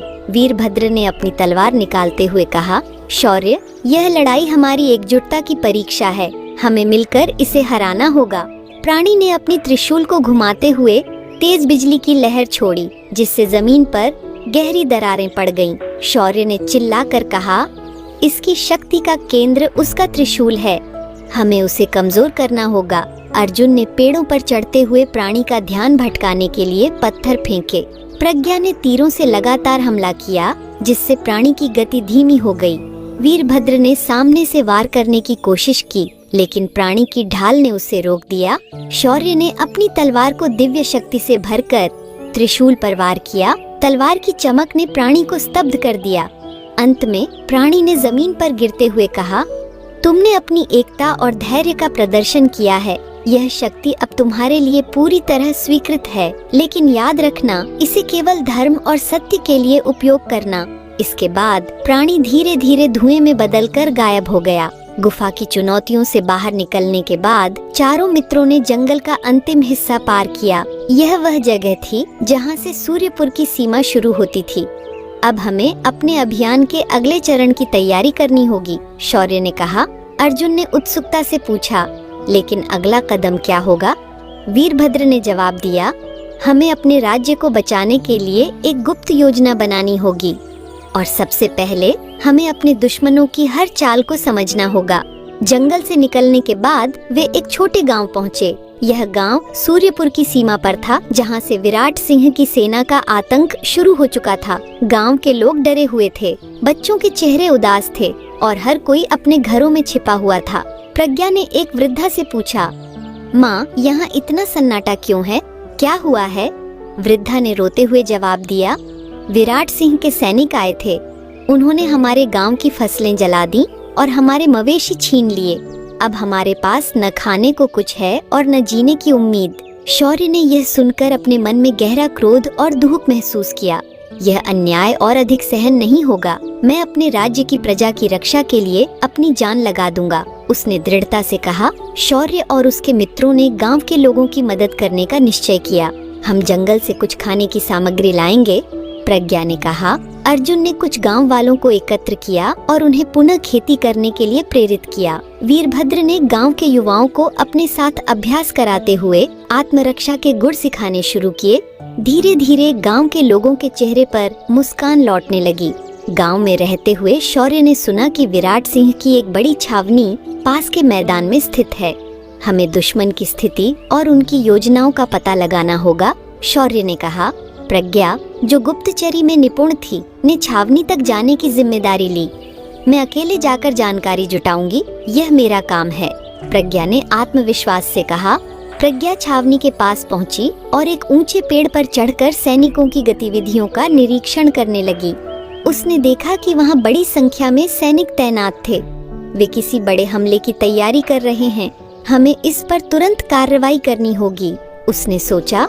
वह धीरे धीरे छावनी के ओर करीब पहुंची और वहां रखे हथियारों और सैनिकों की गिनती करने लगी। तभी एक सैनिक ने उसे देख लिया। कौन है वहां? सैनिक चिल्लाया। प्रज्ञा ने अपनी बुद्धिमानी से सैनिक का ध्यान भटकाने के लिए एक पत्थर दूसरी दिशा में फेंका। सैनिक आवाज की ओर भागा और प्रज्ञा सुरक्षित स्थान पर पहुंच गई। उसने सारी जानकारी लेकर गांव लौटने का निर्णय लिया। गांव पहुंचकर प्रज्ञा ने शौर्य और बाकी दोस्तों को दुश्मन की ताकत के बारे में बताया। हमें अपनी योजना बनानी होगी, यह हमारी पहली बड़ी लड़ाई होगी, शौर्य ने कहा। वीरभद्र ने सुझाव दिया, हम उन्हें सीधा सामना नहीं कर सकते। हमें उनकी आपूर्ति को रोकना होगा और उनके शिविर में भ्रम फैलाना होगा। अर्जुन ने कहा, हम जंगल का उपयोग अपनी रणनीति के लिए कर सकते हैं। हमें छुपकर हमला करना होगा। चारों मित्रों ने गांव के कुछ युवाओं को शामिल करके एक गुप्त आक्रमण की योजना बनाई। शौर्य ने कहा, यह हमारी पहली परीक्षा है। हमें दिखाना होगा कि हम अपने राज्य को बचाने के लिए तैयार हैं। जैसे ही रात हुई, चारों ओर गांव के युवा दुश्मन की छावनी की ओर बढ़े। जंगल की आड़ में उन्होंने दुश्मन के हथियारों के भंडार में आग लगा दी। सैनिकों में अफरा तफरी मच गई। हमारी योजना काम कर रही है, अर्जुन ने खुशी से कहा। लेकिन दुश्मन ने जल्दी ही जवाबी हमला शुरू कर दिया। सैनिक गांव की ओर बढ़ने लगे। शौर्य ने कहा, हमें गांव की रक्षा करनी होगी। अब असली युद्ध शुरू होगा। दुश्मन सैनिकों ने गुस्से में गांव की ओर कूच करना शुरू कर दिया। जलते हुए हथियार, भंडार और अपने शिविर में मची अफरा तफरी ने उन्हें उग्र बना दिया था। गांव में जैसे ही दुश्मनों की ओर बढ़ते कदमों की खबर पहुंची, वहां हलचल मच गई। वे हमारे गांव की ओर आ रहे हैं, एक युवक ने भागते हुए बताया। शौर्य ने तुरंत अपनी टोली को एकत्र किया। यह हमारी पहली बड़ी लड़ाई है। अगर हम यहाँ हार गए तो यह गांव पूरी तरह नष्ट हो जाएगा। हमें हर हाल में इन्हें रोकना होगा, शौर्य ने अपने दोस्तों और गांव के युवाओं से कहा। वीरभद्र ने शौर्य से सहमति जताते हुए कहा, हमें अपनी ताकत और रणनीति पर भरोसा करना होगा। सैनिक संख्या में अधिक है, लेकिन हम जंगल और यहाँ की जमीन को उनसे बेहतर जानते हैं। यही हमारी सबसे बड़ी ताकत होगी। शौर्य और उसकी टोली ने गांव वालों को जल्दी से इकट्ठा किया। यह लड़ाई केवल हमारी नहीं, बल्कि पूरे गांव की है। हमें एकजुट होकर सामना करना होगा, शौर्य ने गांव वालों को संबोधित करते हुए कहा। अर्जुन ने युवाओं को हथियार चलाने का त्वरित प्रशिक्षण देना शुरू किया। उसने उन्हें भाले, तलवारें और धनुष बाण का उपयोग करना सिखाया। प्रज्ञा ने महिलाओं और बच्चों को एकत्र कर सुरक्षित स्थानों पर भेजने का काम किया। बच्चों को झाड़ियों के पीछे छुपा दो, महिलाओं को पहाड़ी की गुफाओं में ले जाओ। हमें सुनिश्चित करना होगा कि लड़ाई के दौरान कोई घायल न हो, प्रज्ञा ने आदेश दिया। शौर्य ने जल्दी से एक योजना बनाई। हम दुश्मनों को 3 तरफ से घेरेंगे। अर्जुन और उसकी टोली गांव के प्रवेश द्वार पर तीरंदाजी के लिए तैनात होगी। वीरभद्र और मैं दुश्मनों के बीच घुसकर उनका ध्यान भटकाएंगे। प्रज्ञा, तुम अपने तीरों से सैनिकों को दूर से कमजोर करोगी, शौर्य ने समझाया। अर्जुन ने उत्साहित होकर कहा, हम इस लड़ाई को जीतेंगे। हम उन्हें दिखा देंगे कि गांव वाले भी किसी से कम नहीं होते। रात गहराती जा रही थी। दुश्मनों की सेना गांव की सीमा तक पहुंच चुकी थी। उनके मशालों की लाल रोशनी जंगल के अंधेरे को चीर रही थी। आगे बढ़ो, इस गांव को जलाकर खाक कर दो, दुश्मनों के नेता ने आदेश दिया। अर्जुन ने पेड़ों के ऊपर से संकेत दिया और तीरों की पहली बौछार दुश्मनों पर बरसाई गई। ये क्या हो रहा है? दुश्मनों ने चौंक कर पूछा। उनके कई सैनिक तीरों से घायल होकर गिर पड़े।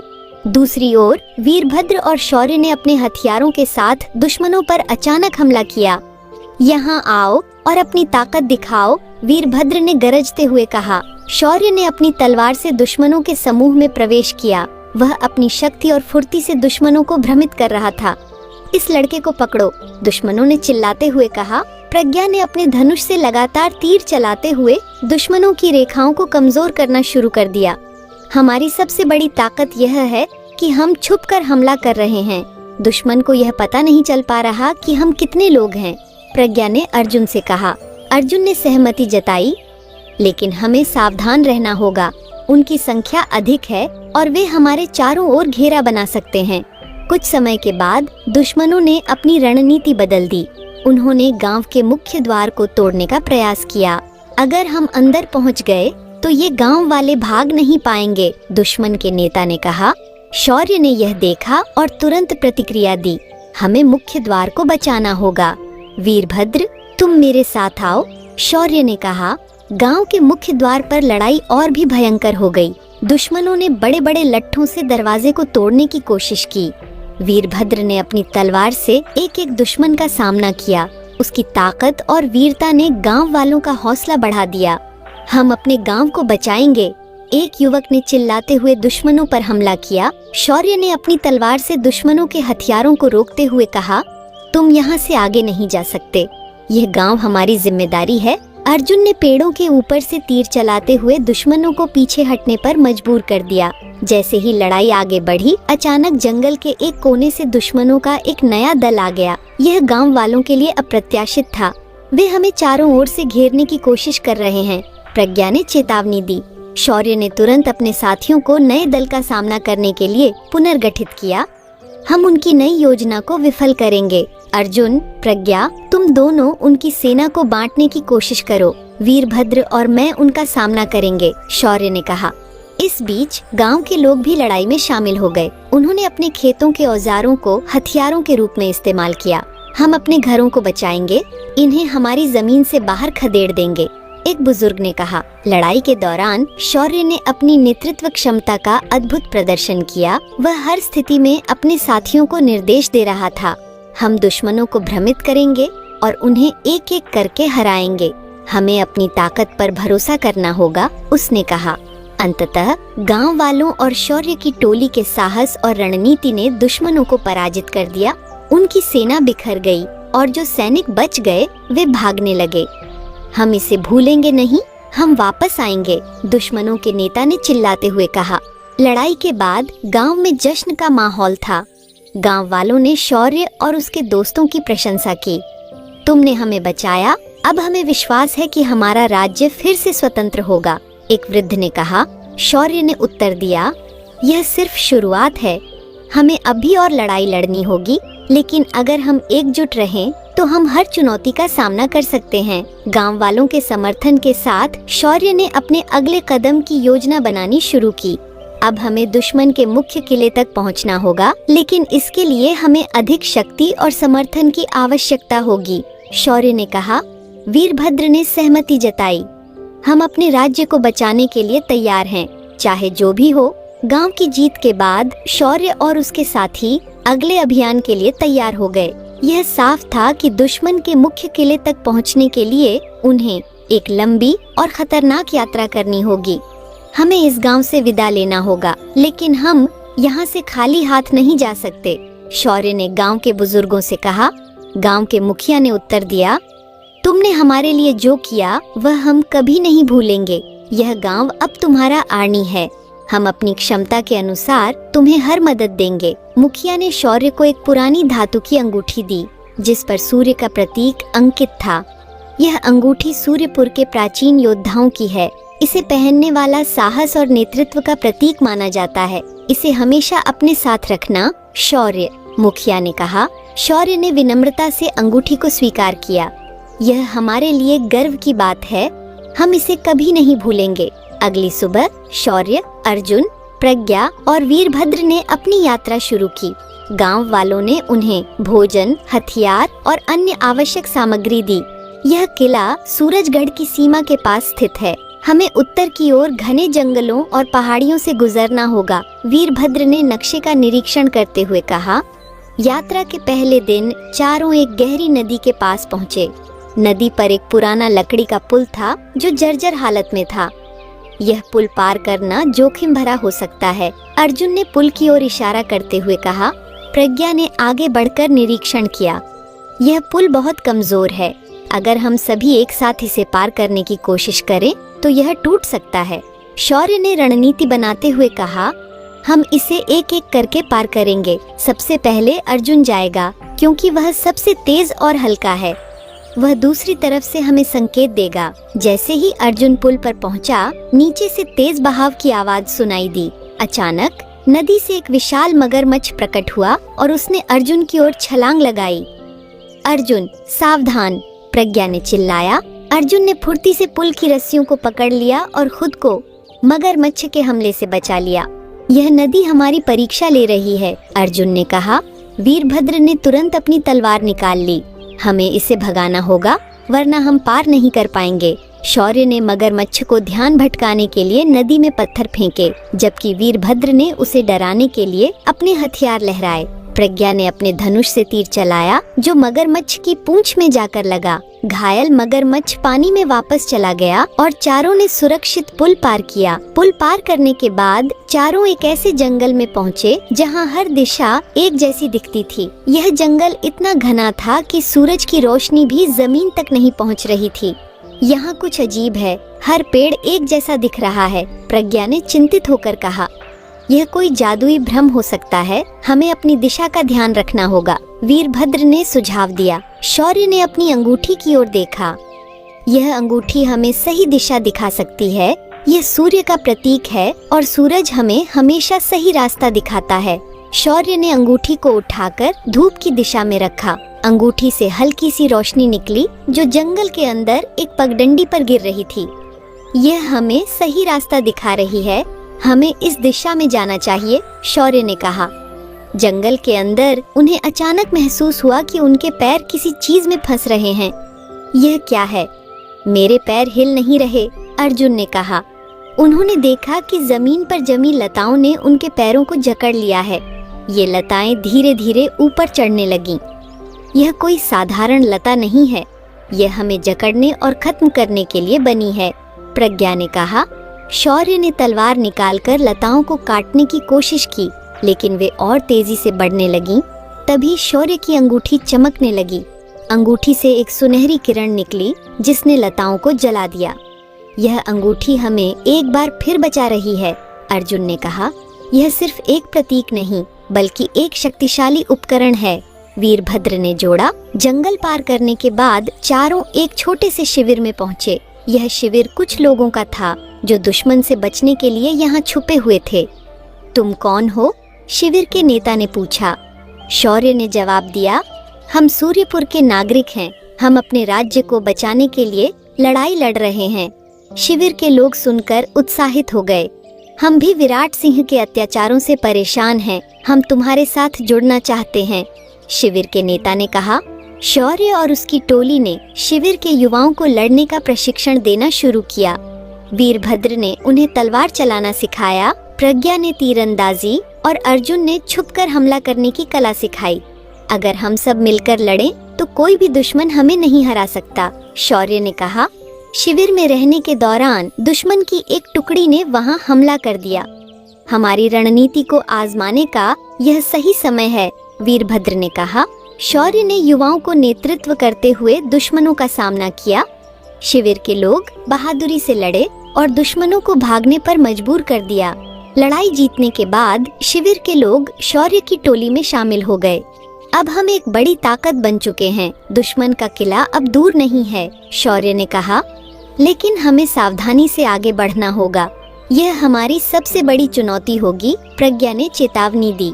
शौर्य और उसकी टोली अब एक नई शक्ति और सहयोगियों के साथ दुश्मन के किले की ओर बढ़ रही थी। उनके साथ शिविर के प्रशिक्षित युवा भी थे जो किसी भी चुनौती का सामना करने के लिए तैयार थे। किला अब अधिक दूर नहीं है, लेकिन इसका मतलब यह भी है कि खतरे और बढ़ेंगे। वीरभद्र ने नक्शे की ओर इशारा करते हुए कहा। शौर्य ने सहमति में सिर हिलाया। हमें सतर्क रहना होगा। हर कदम पर दुश्मन का कोई न कोई जाल हो सकता है। किले से 3 मील पहले उन्हें दुश्मन के कुछ पहरेदार दिखाई दिए। ये पहरेदार जंगल के उस क्षेत्र में गश्त कर रहे थे जहाँ से शौर्य की टोली को गुजरना था। अगर हम सीधे इनसे भिड़ेंगे तो हमारी मौजूदगी का पता लग जाएगा। हमें इनसे बचने की रणनीति बनानी होगी, प्रज्ञा ने कहा। अर्जुन ने सुझाव दिया, इस इलाके में एक गुप्त मार्ग हो सकता है। पुराने किलों के पास अक्सर ऐसे रास्ते होते हैं। शौर्य ने अपने समूह को 2 भागों में विभाजित किया। अर्जुन और प्रज्ञा, तुम पास के इलाके की छानबीन करो और किसी गुप्त मार्ग का पता लगाओ। वीरभद्र और मैं यहीं पहरा देंगे ताकि दुश्मन को हमारी मौजूदगी का एहसास न हो। कुछ घंटों की खोज के बाद अर्जुन और प्रज्ञा को जंगल के एक कोने में झाड़ियों के नीचे एक पत्थर का दरवाजा मिला। यह एक पुरानी सुरंग का प्रवेश द्वार था जो किले की ओर जाती थी। यह वही है जिसे हम ढूंढ रहे थे, अर्जुन ने उत्साहित होकर कहा। प्रज्ञा ने दरवाजे की जांच की। यह बहुत पुराना है, लेकिन इसे खोलना संभव है। शायद इसके पीछे ही हमारी गुप्त सफलता छुपी है। सुरंग के अंदर घुसते ही टोली को ठंडक और सन्नाटा महसूस हुआ। दीवारों पर अजीबोगरीब चिन्ह बने हुए थे जो किसी प्राचीन भाषा में थे।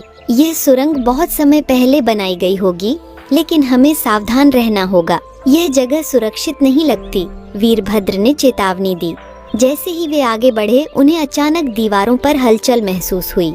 यहाँ कुछ चल रहा है, प्रज्ञा ने कहा। अचानक सुरंग के पत्थर अपनी जगह से खिसकने लगे और एक बड़ी चट्टान उनके रास्ते को बंद करने के लिए गिरने लगी।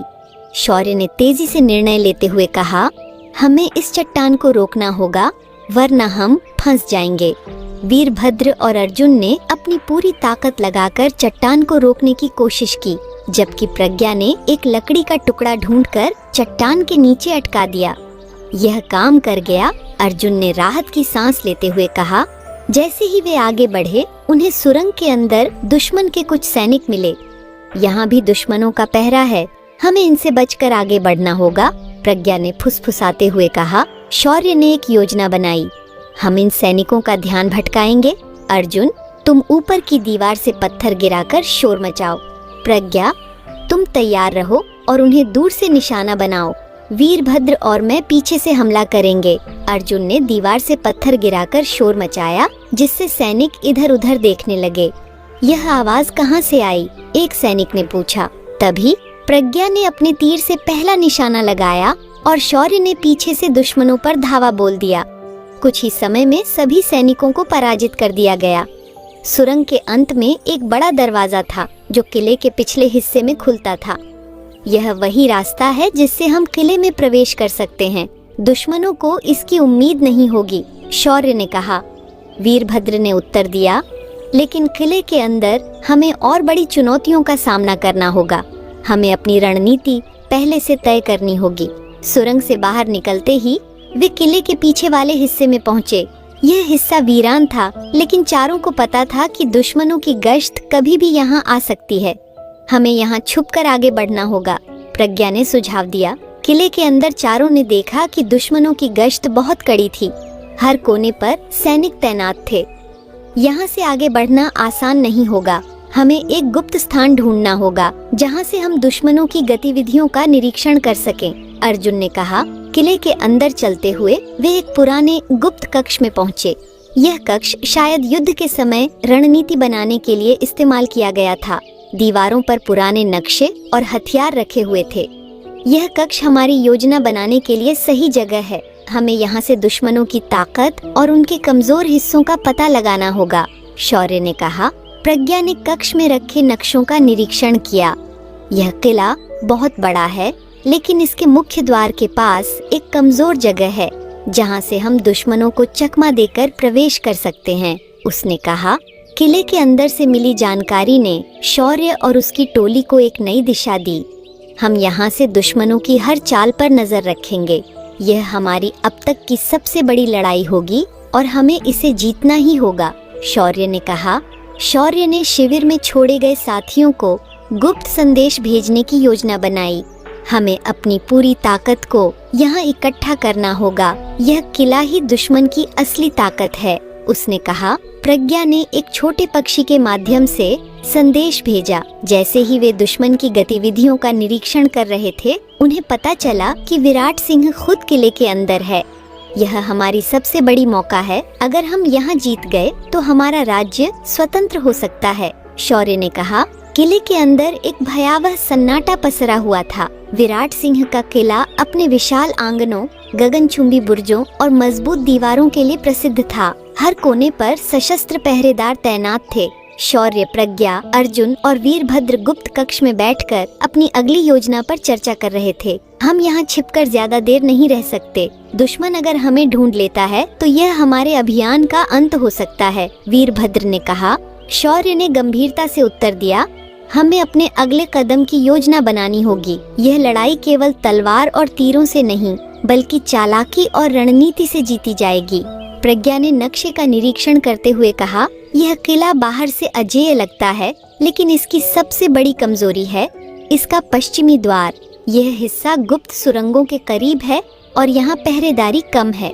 अर्जुन ने उत्साह से कहा, अगर हम उस हिस्से से हमला करें तो दुश्मनों को चौंका सकते हैं। उनके पास संभलने का समय नहीं होगा। शौर्य ने सुझाव दिया, हमें किले के अंदर छिपे हुए हर कोने का पता लगाना होगा। हमें यह भी देखना होगा कि दुश्मन की सबसे बड़ी ताकत कहाँ केंद्रित है। हमें गुप्तचरों का सहारा लेना पड़ेगा। प्रज्ञा ने सहमति जताई और 2 युवाओं को गुप्तचरी के लिए तैयार किया। तुम लोग पहरेदारों की गतिविधियों और सैनिकों के जमावड़े का सही पता लगाओ। हमें यह जानना होगा कि हमारी सेना को कहाँ हमला करना है, उसने निर्देश दिया। दूसरी ओर विराट सिंह ने किले में सुरक्षा और कड़ी कर दी थी। यह किला हमारा सबसे मजबूत किला है। इसे भेद पाना किसी के लिए भी असंभव है, लेकिन हमें सतर्क रहना होगा, विराट सिंह ने अपने सेनापतियों से कहा। जादूगर नागेश ने विराट सिंह को आगाह किया, मैंने देखा है कि कुछ शक्तियाँ हमारे किले के आसपास मंडरा रही हैं। यह साधारण विद्रोहियों का काम नहीं है। हमें इन्हें खत्म करना होगा। गुप्त कक्ष में छिपे शौर्य और उसके साथियों को भोजन और पानी की कमी महसूस होने लगी। हम यहाँ ज्यादा देर तक बिना भोजन और पानी के नहीं रह सकते। हमें कुछ करना होगा, वीरभद्र ने चिंता जताई। प्रज्ञा ने सुझाव दिया, मैं दुश्मन के रसोई घर तक जाऊंगी और कुछ भोजन लाने की कोशिश करूंगी, लेकिन यह जोखिम भरा होगा। प्रज्ञा ने अपने कदमों को हल्का रखते हुए दुश्मन के रसोई घर तक पहुंचने की योजना बनाई। उसने एक पहरेदार की वर्दी पहनी और अपनी उपस्थिति को छिपाने के लिए चालाकी से व्यवहार किया। यह लड़की कौन है? एक रसोइये ने पूछा। प्रज्ञा ने गंभीर स्वर में उत्तर दिया, मैं नई सैनिक हूँ, मुझे यहाँ कुछ सामान लाने के लिए भेजा गया है। उसने सावधानी पूर्वक कुछ भोजन और पानी उठाया और गुप्त कक्ष में लौट आई। तुमने बहुत साहसिक काम किया, प्रज्ञा, शौर्य ने उसकी प्रशंसा की। गुप्तचरों ने लौटकर बताया कि दुश्मन की सबसे बड़ी ताकत उनके मुख्य द्वार के पास केंद्रित है। वह मुख्य द्वार से हमारे प्रवेश की उम्मीद कर रहे हैं। हमें उनका ध्यान भटकाकर पश्चिमी द्वार से हमला करना होगा। अर्जुन ने अपनी योजना समझाई। शौर्य ने अपने सहयोगियों को बुलाने के लिए गुप्त संदेश भेजने का फैसला किया। हमारे पास दुश्मन पर हमला करने का यह सबसे सही समय है। हमें अपनी पूरी सेना यहाँ बुलानी होगी, शौर्य ने कहा। अर्जुन ने संदेश को एक पक्षी के माध्यम से शिविर तक पहुँचाया। रात होने तक शौर्य की सेना किले के पास पहुँच गई। वे गुप्त सुरंग से अंदर घुसने की तैयारी करने लगे। वीरभद्र ने अपनी सेना से कहा, यह हमारी सबसे बड़ी परीक्षा है। दुश्मन हमसे अधिक है, लेकिन हमारी एकता और साहस हमें जीत दिलाएगा। आधी रात को शौर्य और उसकी सेना ने पश्चिमी द्वार से हमला शुरू किया। हम दुश्मनों का ध्यान मुख्य द्वार की ओर आकर्षित करेंगे, अर्जुन ने कहा। उसने पेड़ों पर चढ़कर तीरंदाजी शुरू कर दी। दुश्मन का ध्यान भटकाने के बाद शौर्य ने अपने मुख्य योद्धाओं के साथ पश्चिमी द्वार तोड़ दिया। किले के अंदर भयंकर लड़ाई शुरू हो गई। हर कोने पर दुश्मन सैनिकों से मुठभेड़ हो रही थी। प्रज्ञा ने अपनी धनुष से लगातार निशाने साधते हुए दुश्मनों को कमजोर किया।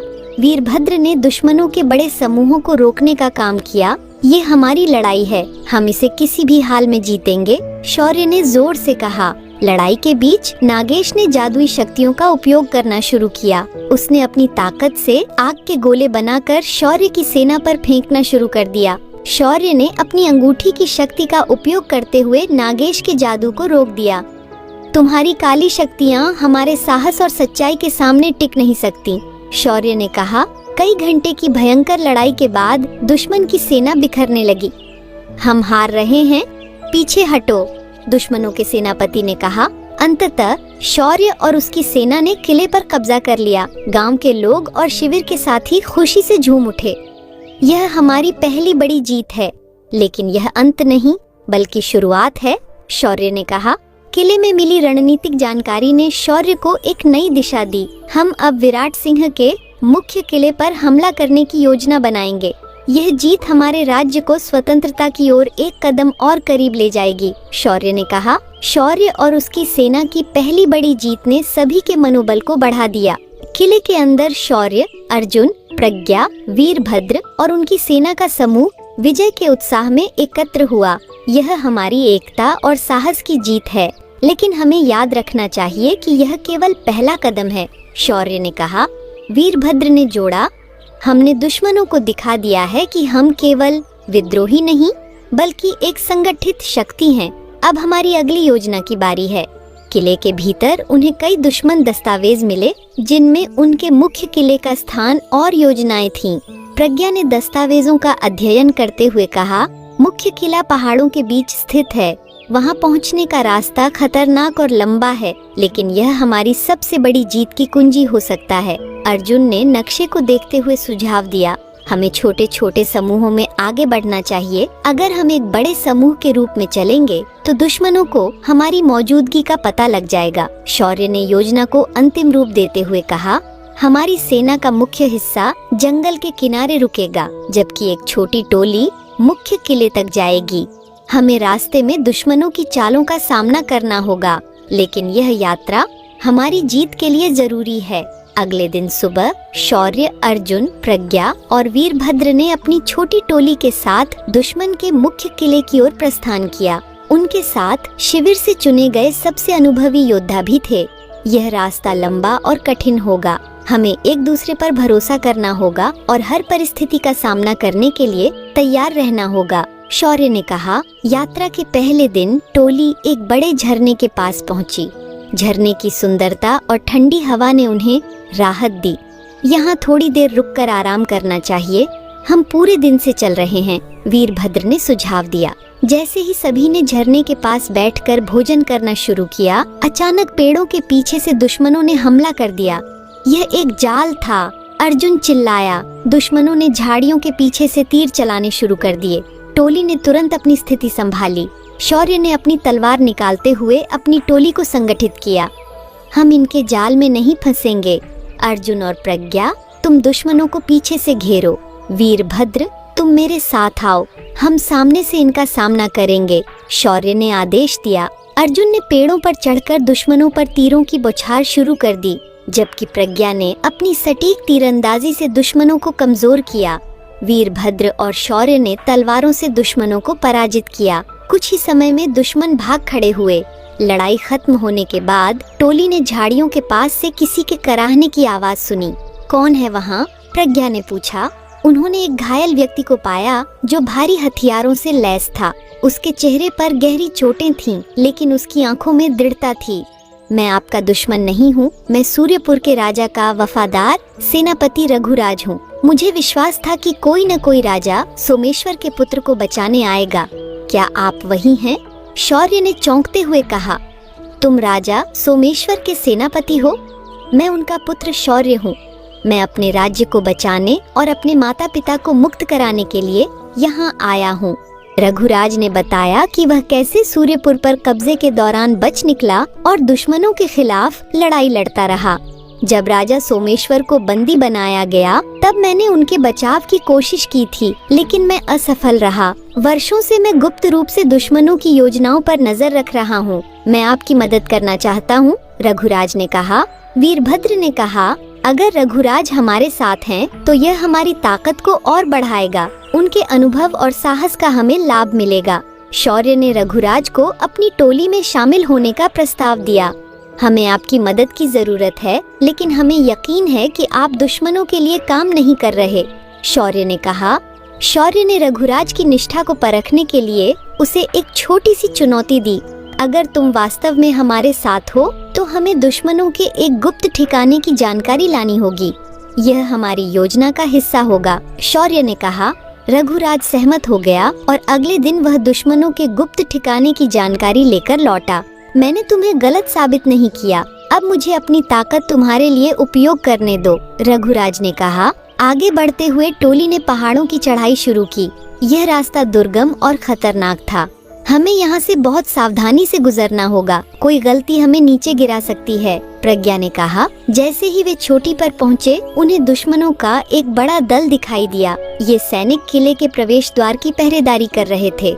अगर हम इनसे नहीं निपटे तो हमारी योजना विफल हो सकती है, अर्जुन ने कहा। रघुराज ने दुश्मनों के खिलाफ एक रणनीति बनाई। हम इन सैनिकों को अलग अलग हिस्सों में बांटेंगे और उनके समूहों को कमजोर करेंगे। अर्जुन, तुम और प्रज्ञा ऊंचाई से हमला करोगे, शौर्य और मैं नीचे से इन्हें घेरेंगे, रघुराज ने कहा। युद्ध भयंकर था। दुश्मन सैनिक संगठित थे, लेकिन शौर्य और उसकी टोली की एकता ने उन्हें कमजोर कर दिया। प्रज्ञा ने अपने तीरों से सैनिकों की पंक्ति तोड़ी और अर्जुन ने उनकी स्थिति को अस्थिर कर दिया। शौर्य और रघुराज ने तलवारों से दुश्मनों को पछाड़ते हुए रास्ता साफ किया। लड़ाई के बाद दुश्मनों के सामान की तलाशी लेते हुए प्रज्ञा को एक दस्तावेज मिला। यह दस्तावेज दुश्मनों के मुख्य किले की योजनाओं का हिस्सा है। इसमें उनके खजाने और गुप्त दरवाजों की जानकारी है, उसने उत्साहित होकर कहा। शौर्य ने दस्तावेज का अध्ययन करते हुए कहा, यह हमारी सबसे बड़ी सफलता हो सकती है। अब हमारे पास दुश्मनों के मुख्य किले पर हमला करने का एक ठोस कारण है। दस्तावेज ने शौर्य और उसकी टोली को दुश्मनों की कमजोरियों का पता दिया। हम इस दस्तावेज का उपयोग करके दुश्मनों को उनके ही किले में पराजित करेंगे। यह हमारा सबसे महत्वपूर्ण अभियान होगा, शौर्य ने कहा। दुश्मन के पहाड़ी सैनिकों पर विजय पाने के बाद शौर्य और उसकी टोली ने मुख्य किले के पास अपने अभियान को आगे बढ़ाने की योजना बनाई। यह किला हमारी सबसे बड़ी चुनौती है। यह न केवल दुश्मनों का गढ़ है, बल्कि यहीं पर हमारे माता पिता और राज्य के भविष्य को कैद रखा गया है, शौर्य ने गंभीरता से कहा। अर्जुन ने नक्शे का अध्ययन करते हुए कहा, यह किला चारों तरफ से ऊंची दीवारों से घिरा है। इसके मुख्य द्वार पर भारी पहरा है, लेकिन हमें इनकी योजनाओं की कमजोरियों का लाभ उठाना होगा। प्रज्ञा ने दस्तावेज को ध्यान से पढ़ा। यहाँ लिखा है कि किले के अंदर एक गुप्त दरवाजा है जो खजाने के कमरे तक जाता है। वह दरवाजा शायद हमारे लिए सबसे सुरक्षित मार्ग हो सकता है, उसने कहा। रघुराज ने सहमति जताते हुए कहा, अगर हम उस दरवाजे से अंदर पहुँच जाएं, तो हम दुश्मनों पर अचानक हमला कर सकते हैं, लेकिन यह आसान नहीं होगा। उस दरवाजे की पहरेदारी भी की जाती है। शौर्य ने अपने शिविर में रुकने वाले सहयोगियों को संदेश भेजा, हम इस लड़ाई को अकेले नहीं लड़ सकते, हमें अपनी पूरी सेना को यहाँ बुलाना होगा, शौर्य ने कहा। अर्जुन ने अपने पक्षी के माध्यम से संदेश भेजा, हमारे सैनिक जल्द ही यहाँ पहुँच जाएंगे, लेकिन हमें यह सुनिश्चित करना होगा कि दुश्मनों को इसकी भनक न लगे, वीरभद्र ने कहा। टोली ने किले के आसपास के इलाकों का गुप्त निरीक्षण शुरू किया। किले के पश्चिमी हिस्से में पहरा सबसे कमजोर है, वहीं से हम अपनी योजना को अंजाम दे सकते हैं, प्रज्ञा ने बताया। शौर्य ने कहा, लेकिन हमें सुनिश्चित करना होगा कि हमारे सैनिक सही समय पर सही जगह पहुँचे। समय का एक भी चूक हमारी योजना को विफल कर सकती है। अगली रात शौर्य और उसकी टोली ने दुश्मनों के गश्त करने वाले सैनिकों पर हमला करने की योजना बनाई। हम इनके ध्यान को भटकाएंगे और फिर गुप्त दरवाजे तक पहुंचने की कोशिश करेंगे, शौर्य ने अपनी योजना समझाई। रघुराज और अर्जुन ने पेड़ों के ऊपर से दुश्मनों पर तीर चलाए। इन तीरों की आवाज से दुश्मनों में भ्रम पैदा होगा, अर्जुन ने कहा। इस बीच शौर्य और वीरभद्र गुप्त दरवाजे तक पहुंचने के लिए चुपचाप आगे बढ़े। जब शौर्य और वीरभद्र दरवाजे तक पहुंचे, तो उन्हें वहां एक बड़ी धातु की मूर्ति दिखाई दी। मूर्ति के चारों ओर अजीब चिन्ह बने हुए थे। यह दरवाजा साधारण नहीं है, इसे खोलने के लिए हमें इन चिन्हों का अर्थ समझना होगा। वीरभद्र ने कहा। प्रज्ञा ने दरवाजे के पास पहुंचकर चिन्हों का अध्ययन किया। यह प्राचीन भाषा है। इसका अर्थ है कि इसे केवल साहसी और निष्ठावान व्यक्ति ही खोल सकता है। उसने कहा। जैसे ही शौर्य ने दरवाजे को छुआ, चारों ओर से तेज रोशनी फैलने लगी। यह क्या हो रहा है? अर्जुन ने चौंकते हुए कहा। दरवाजे के पास एक रहस्यमय आवाज गूंजी। यदि तुम सत्य और धर्म के मार्ग पर हो तो इस दरवाजे को खोलने का साहस करो। शौर्य ने बिना हिचकिचाहट के कहा, मैं अपने राज्य, अपने माता पिता और अपने लोगों के लिए यहाँ हूँ। मेरा उद्देश्य पवित्र है। जैसे ही उसने यह कहा, दरवाजा धीरे धीरे खुलने लगा। दरवाजे के पीछे एक बड़ा कमरा था जो खजाने और हथियारों से भरा हुआ था।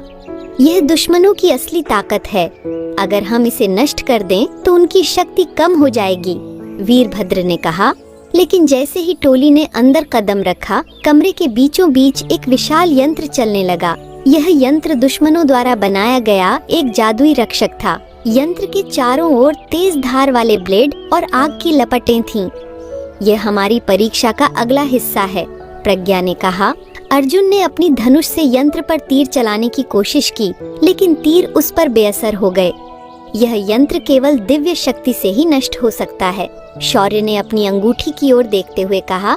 शौर्य ने अपनी अंगूठी की शक्ति का उपयोग किया। अंगूठी से निकली सुनहरी रोशनी ने यंत्र को नष्ट कर दिया। यह हमारी एक और जीत है, अर्जुन ने कहा। खजाने को नष्ट करने के बाद शौर्य और उसकी टोली ने दुश्मनों पर अचानक हमला किया। अब हमारी योजना का अंतिम चरण है। हमें दुश्मनों के मुख्य कक्ष तक पहुंचना होगा, शौर्य ने कहा। टोली ने दुश्मनों को हराते हुए मुख्य कक्ष की ओर प्रस्थान किया। मुख्य कक्ष में दुश्मनों का सेनापति तैनात था। तुम लोग यहाँ तक कैसे पहुँचे? सेनापति ने क्रोध में पूछा। शौर्य ने उत्तर दिया, हम अपने राज्य को बचाने और तुम्हारे अत्याचार को खत्म करने आए हैं।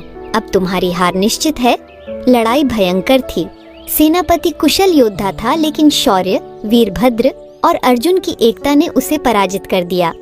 अंततः शौर्य और उसकी टोली ने किले पर कब्जा कर लिया। यह हमारी सबसे बड़ी जीत है, लेकिन हमें अब भी रुकना नहीं है। हमारा अंतिम उद्देश्य राजा सोमेश्वर और रानी सौम्या को मुक्त कराना है, शौर्य ने कहा। किले में मिली नई जानकारी ने शौर्य को दुश्मनों के सबसे बड़े गढ़ का पता दिया। हमारे माता पिता वहीं कैद हैं। हमें जल्दी ही उस किले पर हमला करना होगा, शौर्य ने दृढ़ता से कहा। किले पर विजय के बाद शौर्य और उसकी टोली ने पहली बार चैन की सांस ली। किले के प्रांगण में सभी योद्धा एकत्र हुए। उनके चेहरे पर गर्व और संतोष का भाव था। यह केवल एक लड़ाई की जीत है, लेकिन असली युद्ध अभी बाकी है, शौर्य ने गंभीर स्वर में कहा। अर्जुन ने मजाकिया अंदाज में कहा, मुझे तो यकीन ही नहीं हो रहा कि हम यहाँ तक पहुँच गए हैं, पर लगता है हमारे तलवार और तीर अब आराम करने वाले नहीं हैं। प्रज्ञा ने हंसते हुए उत्तर दिया, अर्जुन, तुम्हारे तीर कभी खत्म हो सकते हैं, लेकिन तुम्हारी बातें नहीं। किले में दुश्मनों के दस्तावेजों और कैदियों से पूछताछ के दौरान शौर्य को दुश्मनों के मुख्य गढ़ की सही स्थिति का पता चला। यह किला पहाड़ों के बीच एक दुर्गम स्थान पर स्थित है। यहाँ न केवल सैनिकों का ठिकाना है, बल्कि यह वही जगह है जहाँ राजा सोमेश्वर और रानी सौम्या को बंदी बनाया गया है, रघुराज ने बताया। वीरभद्र ने नक्शे पर जगह की ओर इशारा करते हुए कहा, इस किले की दीवारें इतनी मजबूत हैं कि इसे भेदना मुश्किल होगा। हमें इसे तोड़ने के लिए एक विस्तृत योजना बनानी होगी। शौर्य ने अपनी गुप्तचरों की टोली को बुलाया। हमें दुश्मनों के गढ़ के बारे में पूरी जानकारी चाहिए, उनके सैनिकों की संख्या, उनके हथियारों का भंडार और उनकी सुरक्षा का हर पहलू। यह जानकारी हमारी जीत की कुंजी होगी, शौर्य ने कहा। प्रज्ञा ने स्वयं गुप्तचरों का नेतृत्व करने का निर्णय लिया। मैं खुद वहां जाऊंगी।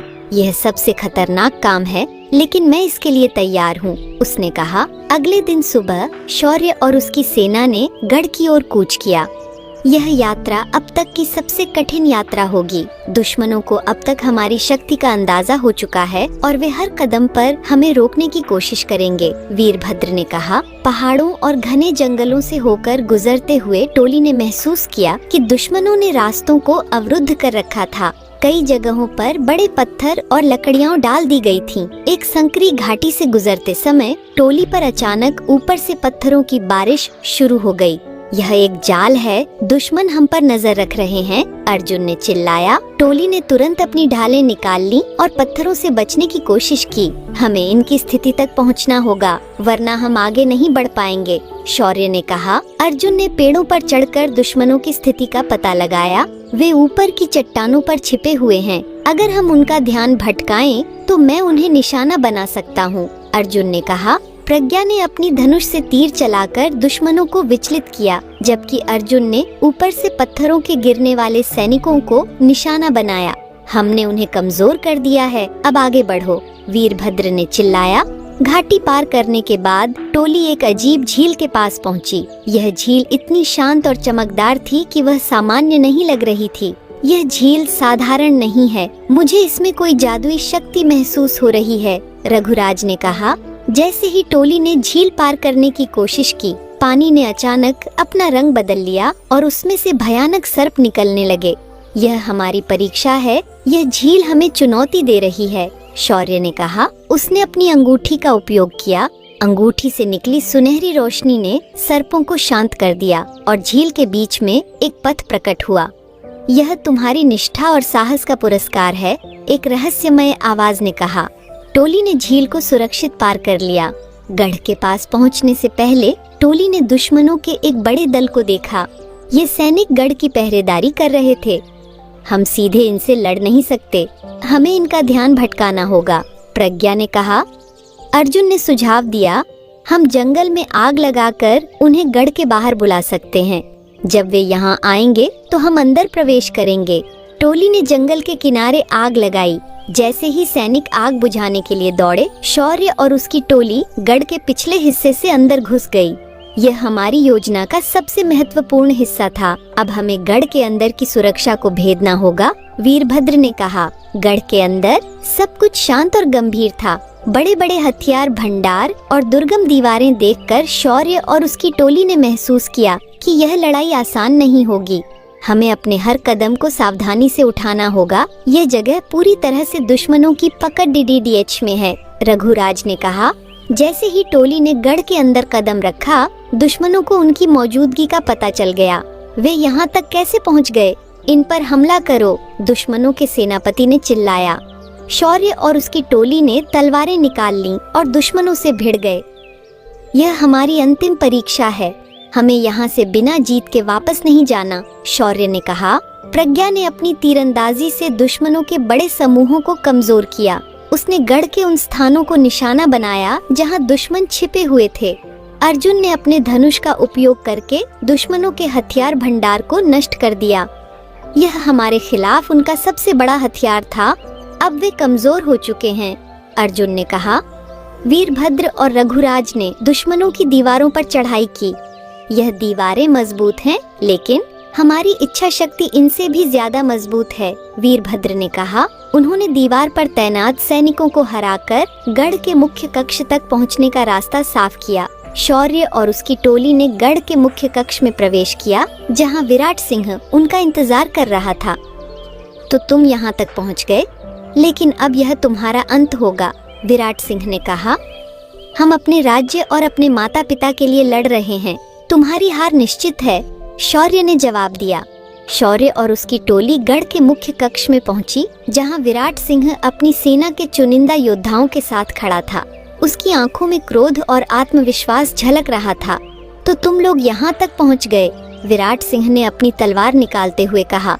लेकिन यह तुम्हारी यात्रा का अंत है, मेरे इस गढ़ से कोई भी जीवित नहीं लौटता, वीरभद्र ने आगे बढ़कर कहा। हम न केवल जीवित लौटेंगे, बल्कि तुम्हारे इस किले को तुम्हारी हार का स्मारक बनाएंगे, अर्जुन ने चुटकी लेते हुए कहा। विराट सिंह, तुम्हें समझ लेना चाहिए कि हमने यहाँ तक पहुँचने के लिए कितनी बाधाएं पार की हैं। तुम्हारी चालें अब हमें नहीं रोक पाएंगी। विराट सिंह ने अपने सैनिकों को आदेश दिया, इन्हें खत्म कर दो, इन विद्रोहियों को यहाँ से जिंदा लौटने मत देना। सैनिकों ने शौर्य और उसकी टोली पर हमला कर दिया। तलवारों की टकराहट और शोर से पूरा कक्ष गूंज उठा। हम इन्हें अलग अलग समूहों में विभाजित करेंगे, प्रज्ञा और अर्जुन, तुम्हारा काम दुश्मनों का ध्यान भटकाना है। मैं और वीरभद्र सीधे विराट सिंह का सामना करेंगे। शौर्य ने आदेश दिया। शौर्य ने अपनी तलवार से सैनिकों के हमलों को रोका और कुशलता से पलटवार किया। तुम्हारी ताकत केवल डराने में है, लेकिन मैं डरने वालों में से नहीं हूँ, शौर्य ने एक सैनिक को परास्त करते हुए कहा। वीरभद्र ने अपनी विशाल तलवार से दुश्मनों को परास्त किया। उसकी ताकत और फुर्ती ने दुश्मनों को हैरान कर दिया।